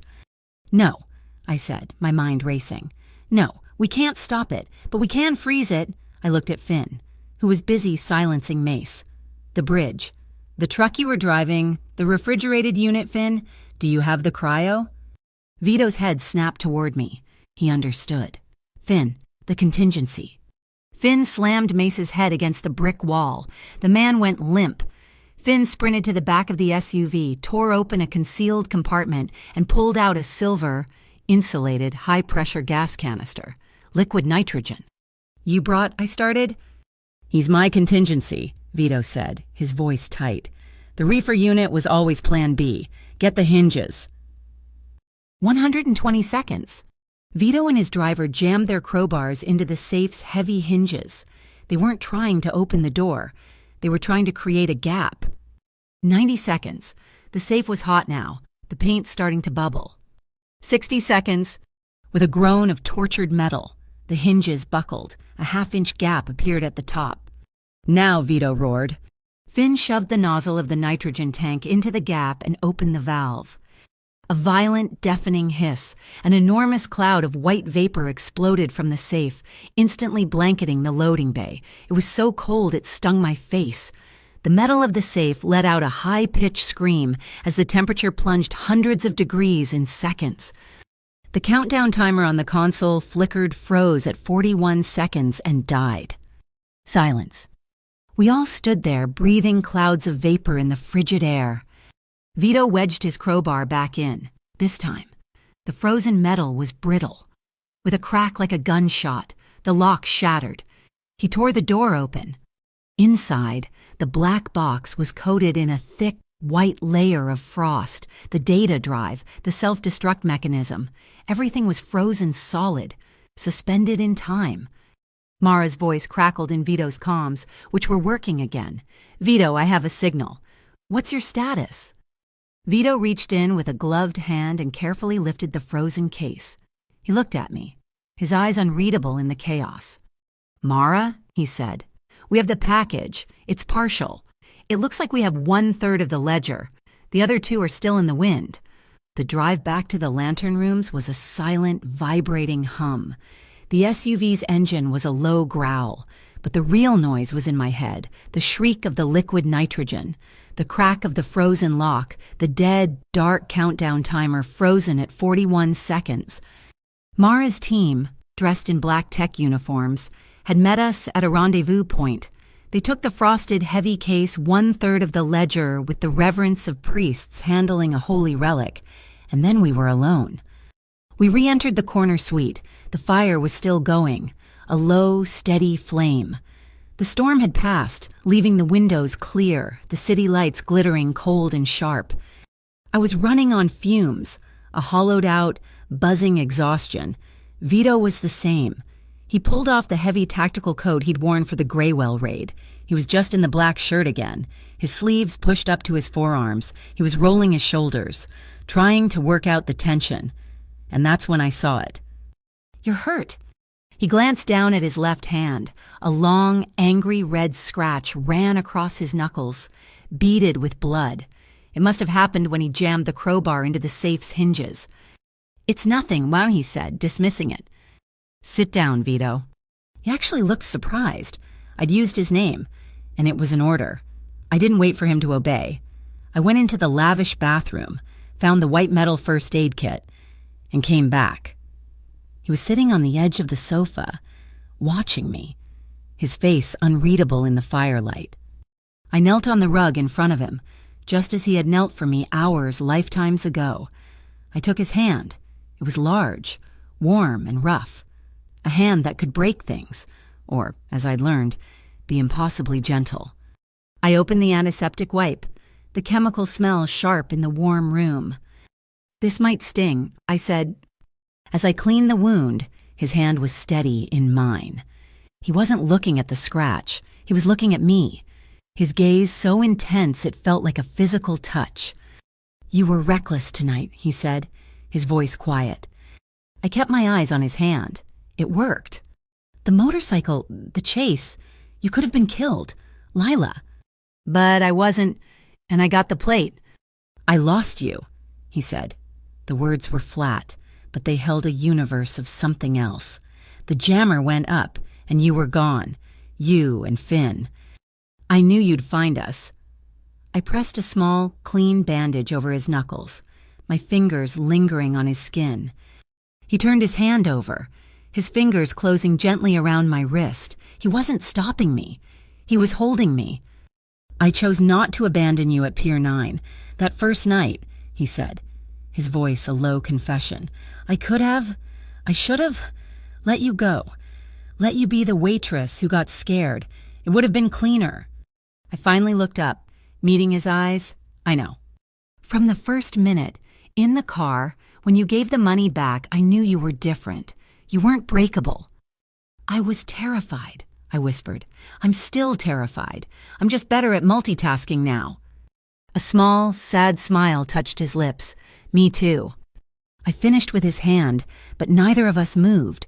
I was still kneeling, and he was still holding my wrist. The air between us was thick with every unspoken word from the last 3 days. "So what now?" I asked. "We have one piece of the puzzle. What happens when we get the other two? When Hector is finally gone?" He let go of my wrist and leaned back, staring into the fire. "Orion operates in the light. We stabilize the port. We end what they started, permanently. We use the ledger to expose every politician, every agency on their payroll. And me." My voice was small. "What happens to me? Am I just an asset you don't need anymore? Do I go back to the Hearth and Harbor?" He turned his head, his steel gray eyes finding mine. "Is that what you want?" "I don't know what I want." "If you want your freedom, Lila, you have it," he said, and his voice was absolute. "The moment this is over, you walk away. I will clear your aunt's medical debt, all of it. I will set you up in a new city. You will be free. I will not stop you." The thought of it leaving, walking away, it should have felt like relief. Instead, it felt like falling. "And if I don't want to go?" I whispered. The air snapped. The pull, the invisible tether that had been between us since he draped his jacket over my shoulders, it was suddenly an unbearable, undeniable force. He stood up from the sofa. I rose from my knees. We were in the center of the room, standing in the warm pool of the firelight. The promise he'd made in the ops center, when this is over, it was hanging between us. This part was over. We were alive. We were safe. I didn't wait for him to ask. I didn't wait for permission. I closed the last 2 feet between us. I put my hands on his chest, feeling the solid, steady beat of his heart under my palm. "Vito," I said. He met me halfway. This wasn't the tentative, questioning kiss from before. This was a confirmation. His hands came up, not to my face, but to my shoulders, his grip firm, grounding. He wasn't asking, he was answering. The kiss was deep. It was certain. It was the taste of ginger and fire, of adrenaline and the cold night, all melting into a desperate, profound relief. It wasn't a discovery. It was a recognition. His hands slid from my shoulders down my back, pulling me flush against him. I wasn't an asset. I wasn't a variable. I was his.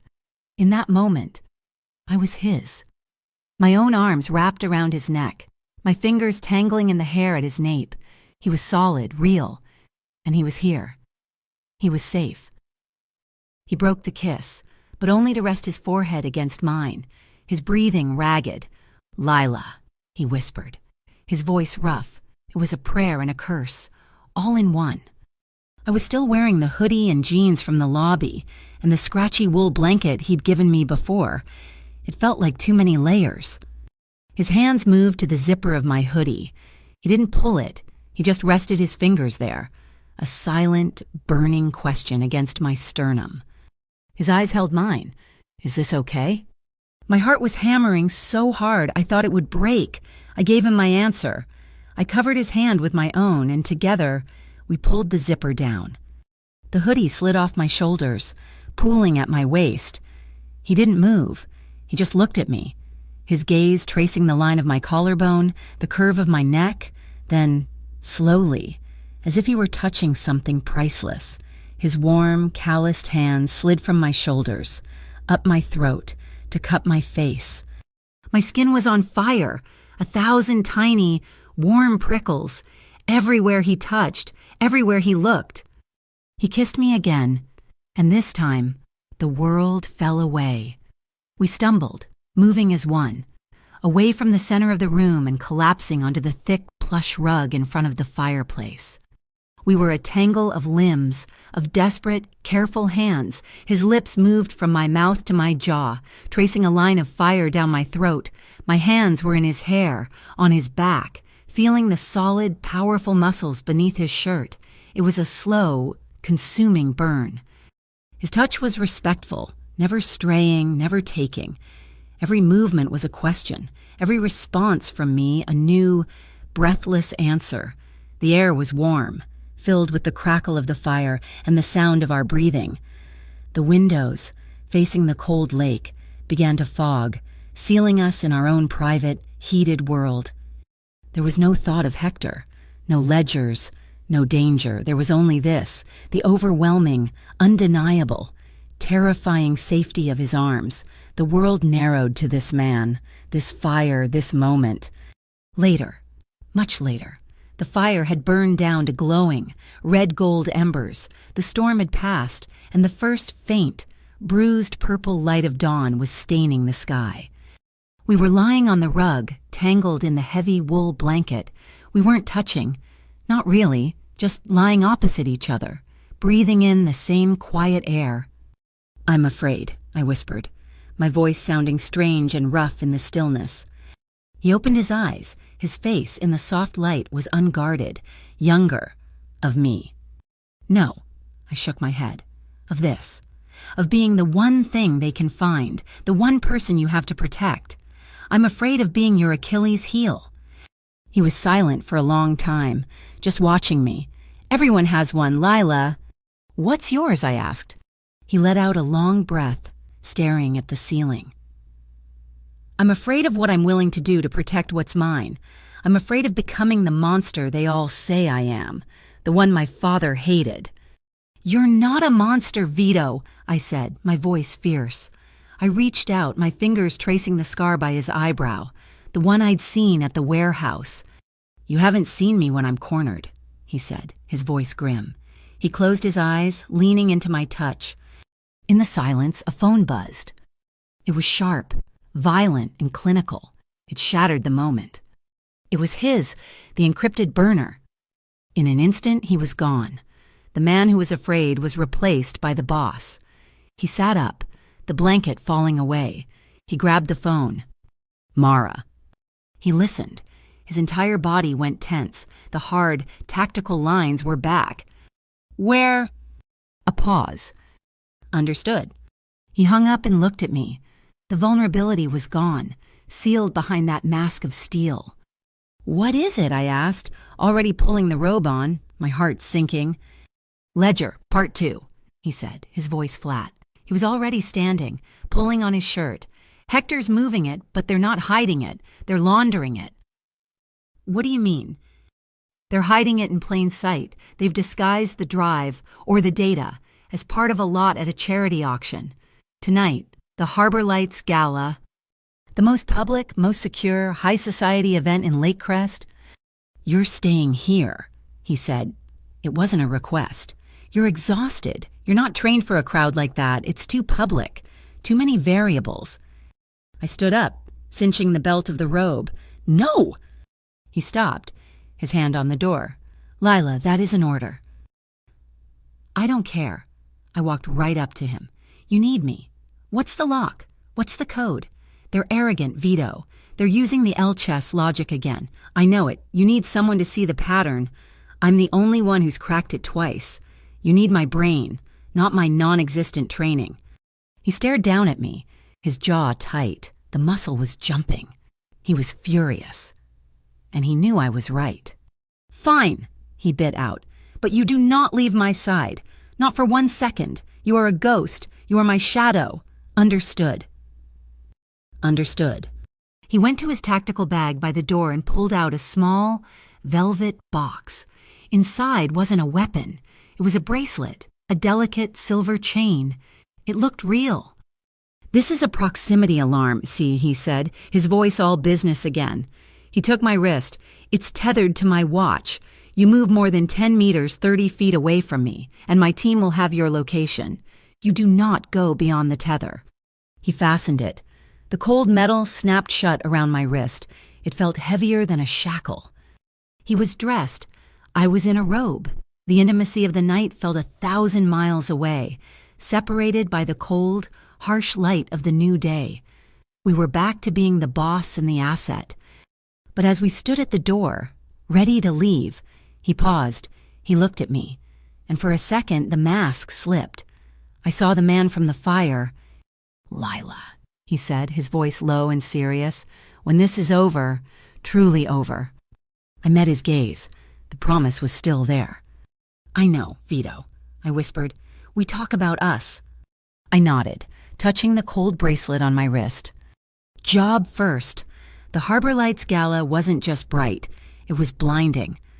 After the raw, exhausting night, the sudden plunge into Lake Crest's high society felt like surfacing too fast. We had spent the day in separate, sterile rooms at the Lantern. Mara Quinn had appeared with a garment bag, a makeup artist, and a new, nearly invisible communications setup. You're not his shadow tonight, Lila, she'd said, her voice crisp. You're his partner. You're the new, mysterious face on his arm. No one will dare question you, which means you can get closer than any of my men. Now, standing on the brightly lit pier, I understood. The pier was unrecognizable, transformed from a rotted, abandoned structure to a wonderland of glowing paper lanterns and white tents. A live band played upbeat swing music, and the air smelled of salt, champagne, and expensive grilled seafood. It was Lake Crest pretending to be safe, pretending to be normal. I was in a simple, floor-length dress of deep sapphire blue. My hair was clipped back. I was an accessory, but I was an accessory who knew how to pick a lock with her ears. Vito was devastating. He wasn't in a suit. He was in a dark, perfectly tailored vest over a crisp white shirt, his sleeves rolled up to his forearms. He looked less like a mob boss and more like a rugged, intensely wealthy benefactor, which was, of course, the point. His hand was a warm, firm pressure on the small of my back. He guided me through the crowd, and the crowd, it just parted. The proximity alarm, he murmured, his breath warm against my ear as he leaned in, pretending to point out a boat on the water. It's set 10 meters, 30 feet. Do not break the tether, Lila, not for anything. I won't, I whispered. The delicate silver bracelet on my wrist felt heavier than a set of handcuffs. We found the auction tent. It was filled with glass cases, the maritime memorabilia section, and there, in the center, was the target. An antique brass sextant. It was beautiful, gleaming under the spotlight, resting on a bed of royal blue velvet. That's our prize, I murmured. Mace Torres, Vito said, his voice dropping. 2:00 by the Raw Bar, disguised as a collector. I glanced. It was him, the man from the loading bay, Mace. He was wearing a loud blazer and laughing with a city councilman. He was here to ensure his laundering went smoothly. And the gray suits, I added. By the entrance to the tent, they're not even pretending anymore. They're security. Hector is controlling the entire tent, Vito said, which means the ledger is definitely in that box. We approached the display. Mara's intel had been precise. The ledger wasn't the sextant itself. It was hidden inside the monocular, the small brass spyglass attached to the frame. Our job wasn't to steal the whole thing. It was to swap the real spyglass with a perfect, hollow duplicate. The clasp, I whispered, leaning in as if admiring the craftsmanship. It's not a key. It's a dial. 4 digits. The L chess code, Vito said. Can you do it? 0890, I breathed. Yes, but not with them all watching. The music is about to hit its crescendo, Vito said, checking his watch. The auctioneer is starting the main event. They'll be distracted. You have 30 seconds. I'll block the view. He was right. A drum roll started. The auctioneer, a fast-talking man on a small stage, announced the next big-ticket item, a week on a yacht. The crowd, including Mace, turned their attention to the stage. Vito stepped in front of me, his back to the room, effectively shielding me from view. He pretended to examine a ship's wheel on the wall, creating a solid, dark wall of protection. Now, Lila. My heart was in my throat. I reached a trembling hand into the glass case. The latch was unlocked. Just as Mara had predicted, my fingers found the tiny, 4-digit dial on the sextant's frame. My fingers, no longer cold and clumsy, were steady. 0, right, 8, left, past 0, 9, right, past 8, 0, left. A click, so faint, I almost missed it. The clasp released. I lifted the heavy, real spyglass from my small, beaded clutch. I pulled the duplicate.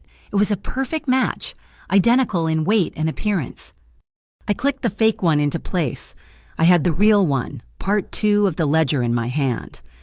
I slid it into my clutch. Done. I pulled my hand out of the case. Vito, I whispered. Done. He started to turn, and at that exact second, the silver bracelet on my wrist vibrated, a short, sharp buzz. A hand grabbed my elbow, not Vito's. It was a woman. She was tall, with hair so pale blonde it was almost white. She was in a stunning, backless silver dress. One sound, had she whispered, her voice like cold silk. And I have the man at the Raw Bar put a bullet in your aunt's attending physician. Don't I know you? Let's get a drink. She smiled, a bright, terrifying smile for the crowd, and pulled me. She was pulling me away from Vito. The bracelet vibrated again, 10 meters. I stumbled. Vito turned, his eyes, his steel-gray eyes, locked on mine. He saw me. He saw the woman. He saw the panic.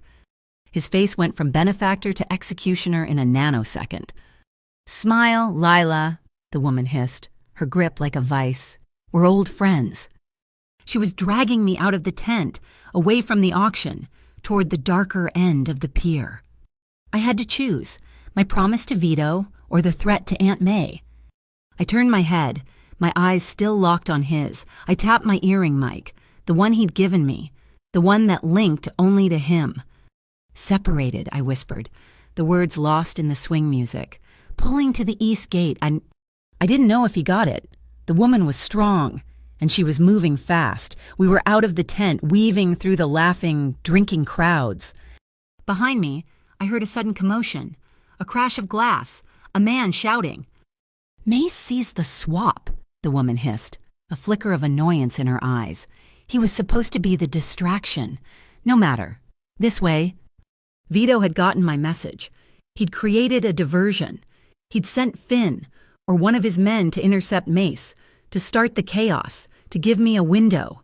He was trusting me to handle my problem.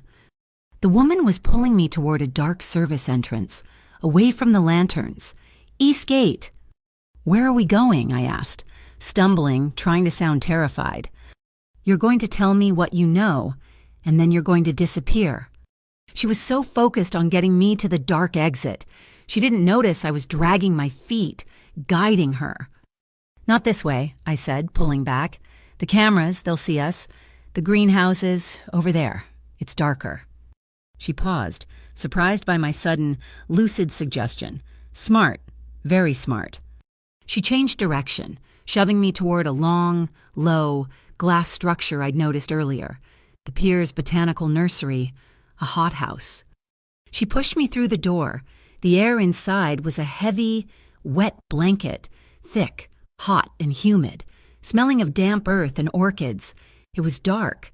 The only light, the faint, ghostly glow from the gala outside, filtering through the fogged-up glass. She shoved me against a rack of pots, and for the first time, her smile dropped. Who are you? I'm a waitress, I panted.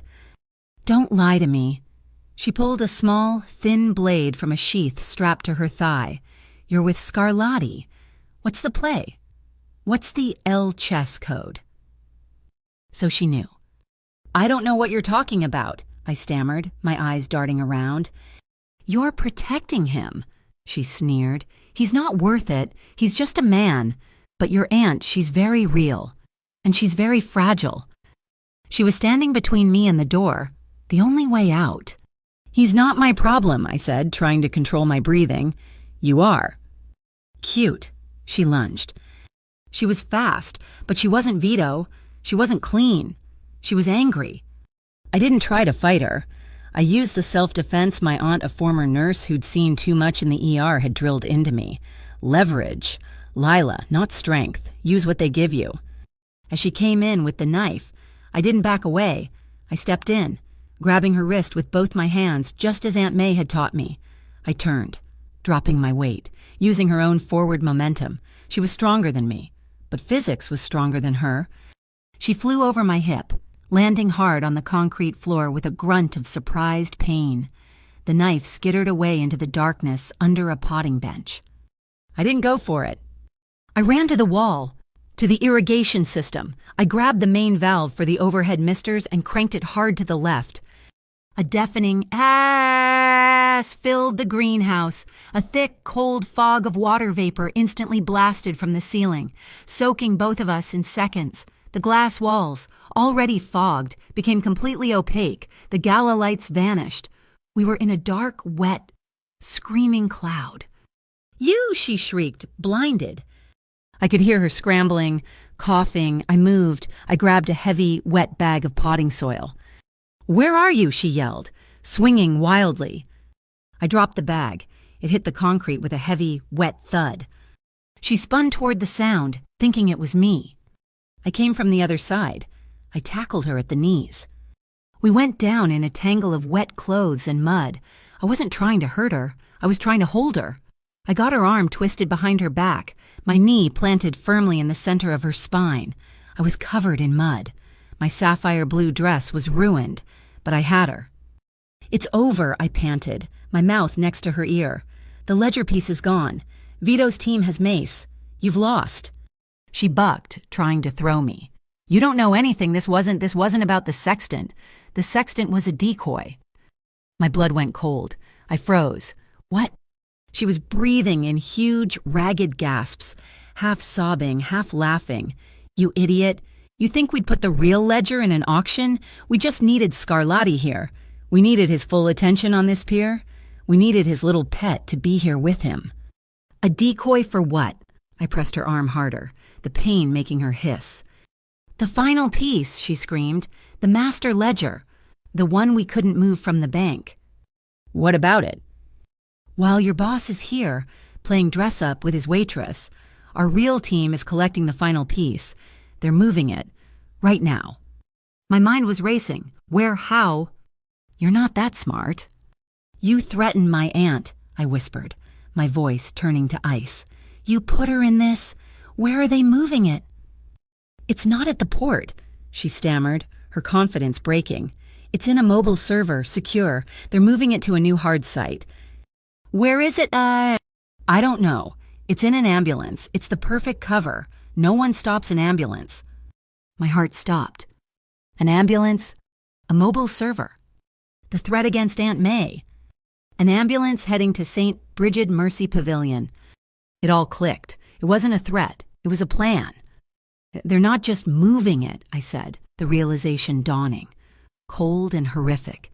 "They're using the ambulance as a Trojan horse. They're not just going to any hard site. They're going to St. Bridget's." "How did you know that?" she gasped. "Because they're not just going for the ledger," I said, getting off her, my entire body numb. "They're going for my aunt. They're going to use her as a shield to protect the server. They're turning Vito's fortress into their own." The greenhouse door slammed open. A dark shape filled the frame, silhouetted against the distant, flashing blue and red lights of real police cars arriving to handle the commotion. Vito. He took in the scene, the hissing steam, the mud, the platinum blonde woman, crumpled on the floor, me, soaked, filthy, but standing. His eyes locked on mine. In my hand, I was still clutching my beaded clutch bag, the one that held part 2 of the ledger. He didn't speak. He didn't have to. His gaze was a steel cable, connecting us across the room. He saw I was safe. He saw I had won. But he also saw the look on my face. "Vito," I said, my voice shaking. "It was a feint, all of it." He was at my side in 2 strides, his hand on my arm, his eyes scanning me for injuries. "The gala, the sexton, it was all a diversion." "A diversion for what? Lila?" I looked up at him. The man who had promised to protect my aunt, the man I had. "They're hitting the hospital," I said. "They're using a fake ambulance, and they're going after Aunt May. The final piece of the ledger, it's on its way to her room. Right now." The night didn't just fall on St. Bridget Mercy Pavilion. It crashed, the ambulance carrying me and Vito, still in our ruined gala clothes, screamed through the city. We arrived to a scene of controlled, cold chaos. The hospital was bathed in the antiseptic, silver-white glow of its own neon signs. Vito was on his comms before his feet hit the pavement. "Finn, Mace's team is already inside. They're going for the East Wing. Cardiac, no gunfire. I want non-lethal takedowns only. Civilian priority. Every patient, every nurse is to be protected. The ledger is second, understood." I was already moving, pulling a set of blue hospital scrubs from a supply closet over my mud-stained dress. "Aunt May's room is 412. The main elevators are keycard access. They'll use the service stairs. I know the way." We moved, not a charge, but a silent, swift infiltration. Vito, me, Finn, and 2 others from his team. The service corridors smelled of bleach and old coffee. We burst through the double doors into the main emergency bay. And there he was, Mace Torres. He wasn't running, and he was waiting. He was in full black tactical gear, standing beside the open doors of a fake ambulance. It wasn't just an ambulance. It was a mobile server bank. "Scarlatti," Mace sneered. He wasn't holding a weapon. He was holding a small digital detonator. "Right on time. You're too late." "It's over, Mace," Vito said. His voice was calm, but his body was coiled. He was a panther, judging the distance. He moved, just slightly, to keep himself between Mace and the main hospital doors. "It's just beginning." Mace laughed, a raw, ugly sound. "My team is already upstairs, securing our final insurance policy. Your pet's fragile aunt, and this," he patted the glowing server rack inside the ambulance. "This is the master ledger, but I can't let you have it. It's on a thermal wipe. 180 seconds. Vito, then it all turns to glass." A high-pitched whine started from the server. A red digital timer on the rack began to count down. 180. 179. He was stalling. He was trying to keep Vito here, in the bay, while his men grabbed Aunt May. I didn't wait. Vito was the target. Mace's eyes were locked on him. I ran. I sprinted from behind Vito, breaking cover, and dove straight for the open doors of the ambulance. "Lila, no!" Vito roared. I landed on the metal floor. The server was screaming. The countdown was fast. 165. The keypad, it was there, next to the drive, the same arrogant, stupid lock. My fingers flew, my hands weren't shaking. Not anymore. 0, 8, 9, 0. The panel clicked. Access granted. It snapped open, revealing a mass of wires. 150. I saw the fuse cluster for the detonator charge. I yanked the main one.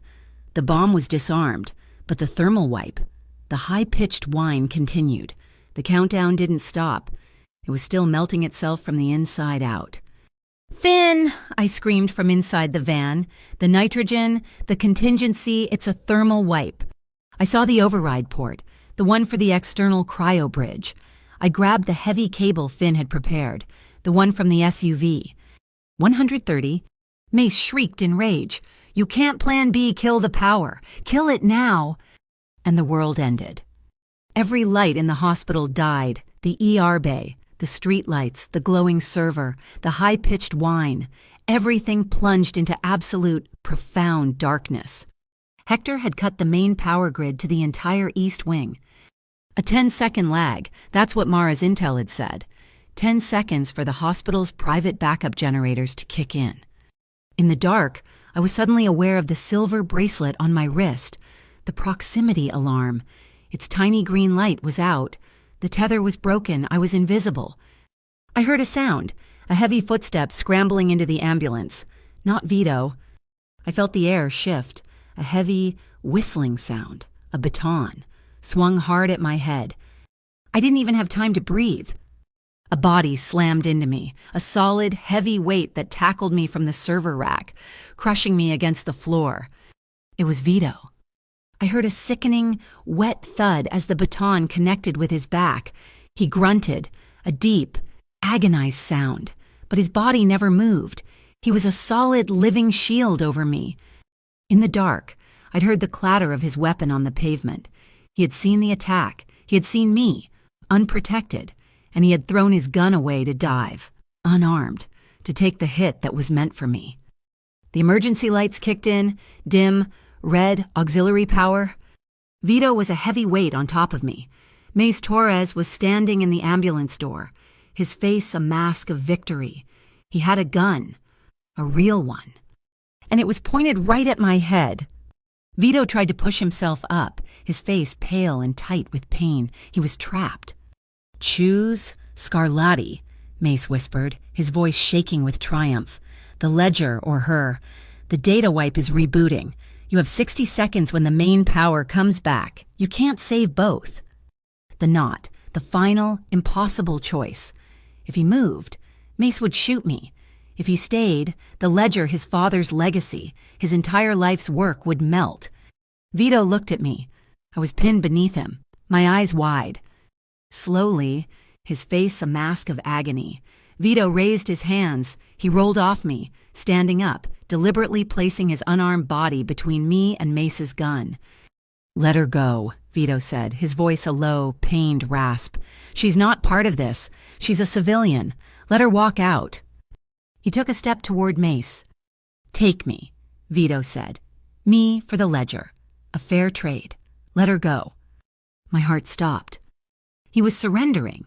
He was giving himself up. He was sacrificing everything, the game, the port, his revenge. For me. In that second, I saw him. Not the boss, not the killer. Just the man who wouldn't choose who got eaten. The man who had just chosen to be devoured, to set me free. Mace laughed, a high, ugly sound. I knew it. She is your weakness. You're soft. You always... The world vanished in a cloud of white. Not smoke. The hospital's chemical fire suppression system. Mara, she'd hacked the building. Mace was blinded, screaming, coughing in the choking, inert powder. What no? A sharp blue crack. Finn Astor, a ghost in the white cloud, dropped Mace with a high-voltage taser. Mace convulsed and went down. The main power lights flickered and roared back to life. The server's high-pitched whine screamed. The red timer reappeared. 41 seconds, Lila now, Vito roared, his voice hoarse from the powder. I scrambled back to the console. The cable was in my hand. 39. Finn was there, shoving the nozzle of the nitrogen tank into my hands. 35. I jammed the cable into the port. I slammed the nozzle against the heatsink. Hit it! I twisted the valve. The world turned freezing, the deafening hiss, the explosion of white vapor. The timer flashed. 20, 10, 5. The screen flickered. 0. It froze. The whine died. We got it. The data was intact. We had everything. The white powder began to settle, and new lights, blue and red, filled the bay. The real police, the ones who weren't on Hector's payroll. Mara had sent the complete frozen ledger, the proof, the names, the bank accounts to a clean detective. The second our system registered, the data was secure. It was over. Aunt May, I breathed. Vito was already pulling me from the frozen, white-dusted ambulance. We ran. Up the service stairs, ignoring the chaos, ignoring the cops cuffing Mace's team. 4th floor, her room. The 2 Orion guards were standing, looking bewildered. I pushed past them. The room was quiet. She was asleep, pale, peaceful. The surgery was a success. She was safe. Mace's team had never made it past Finn's blockade on the 2nd floor. I collapsed against the guardrail of her bed, my legs gone. I put my head down, and for the first time, I just let go. I felt a hand on my back, gentle, strong, Vito. I stood up. I turned. He was a wreck. His shirt was torn, his back already a roadmap of purple bruising. He was covered in sweat and white powder. I didn't care. I launched myself at him. I threw my arms around his neck, and he grabbed me, his arms like steel bands, lifting me off the floor, crushing me to him. He held me so tight I couldn't breathe, and I kissed him. In the middle of the St. Bridget cardiac ward, in front of God and his men. I kissed him. It wasn't sweet. It was raw. It was a desperate primal. Thank you for being alive. It tasted of victory and metal and the promise he'd kept. The sun was rising. We were on the roof of Orion House, the city glowing pink and gold below. It's done, Mara said, closing her laptop. The Grand Lakes Tribunal has the complete ledger. Hector's assets are frozen, coast to coast. They're arresting his shell company partners as we speak. It was over. Vito turned to me. He looked tired and at peace. I'm leaving Lake Crest, he said quietly. My heart, which had been soaring, plummeted. Oh. Not to run, he said, taking my hand. His skin was warm. To build. I'm opening a restaurant, up north, Hearth and Harbor, North Pier. I stared at him. A restaurant. I've acquired a chef. He needs a partner, a manager, someone who knows the business, someone who isn't afraid to tell the boss he's wrong. He was offering me a new life. I can't be normal, Lila, he said, his voice raw. The world, it doesn't let me. But I can be a shield. You can be you. I just block the wind.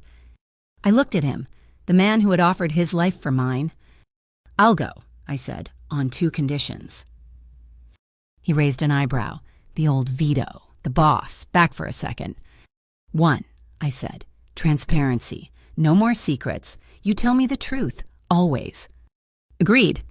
And 2, we set boundaries, moral lines. We decide, together, what we won't cross. He smiled, a real, slow smile. Agreed. The last scene, my old, crumbling apartment building. The $3 million SUV is parked at the curb, idling, its engine a silent purr. I walk out the front door. I'm not running. I'm not carrying a bag. Vito's driver is there. He moves to open the back door. I smile. It's okay, thanks, I've got it. I pull a key from my own pocket. I press the button. The SUV chirps.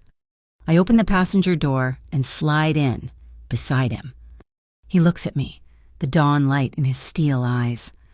That night at the Hearth and Harbor, I whisper, as he puts the car in gear, I paid your bill. Tonight, you paid for my life. He takes my hand, his bandaged knuckles brushing mine. He lifts my hand to his lips and kisses it, sealing our new contract, and we drive, not into the shadows, but into the sunrise. Thank you so much for listening to my story. I'd love to know where you're tuning in from, so drop a comment below and let's share our thoughts. Please subscribe to my channel, Mafia Boss Stories, like this video, and give it a huge boost by hitting that hype button so this story can be heard by more people.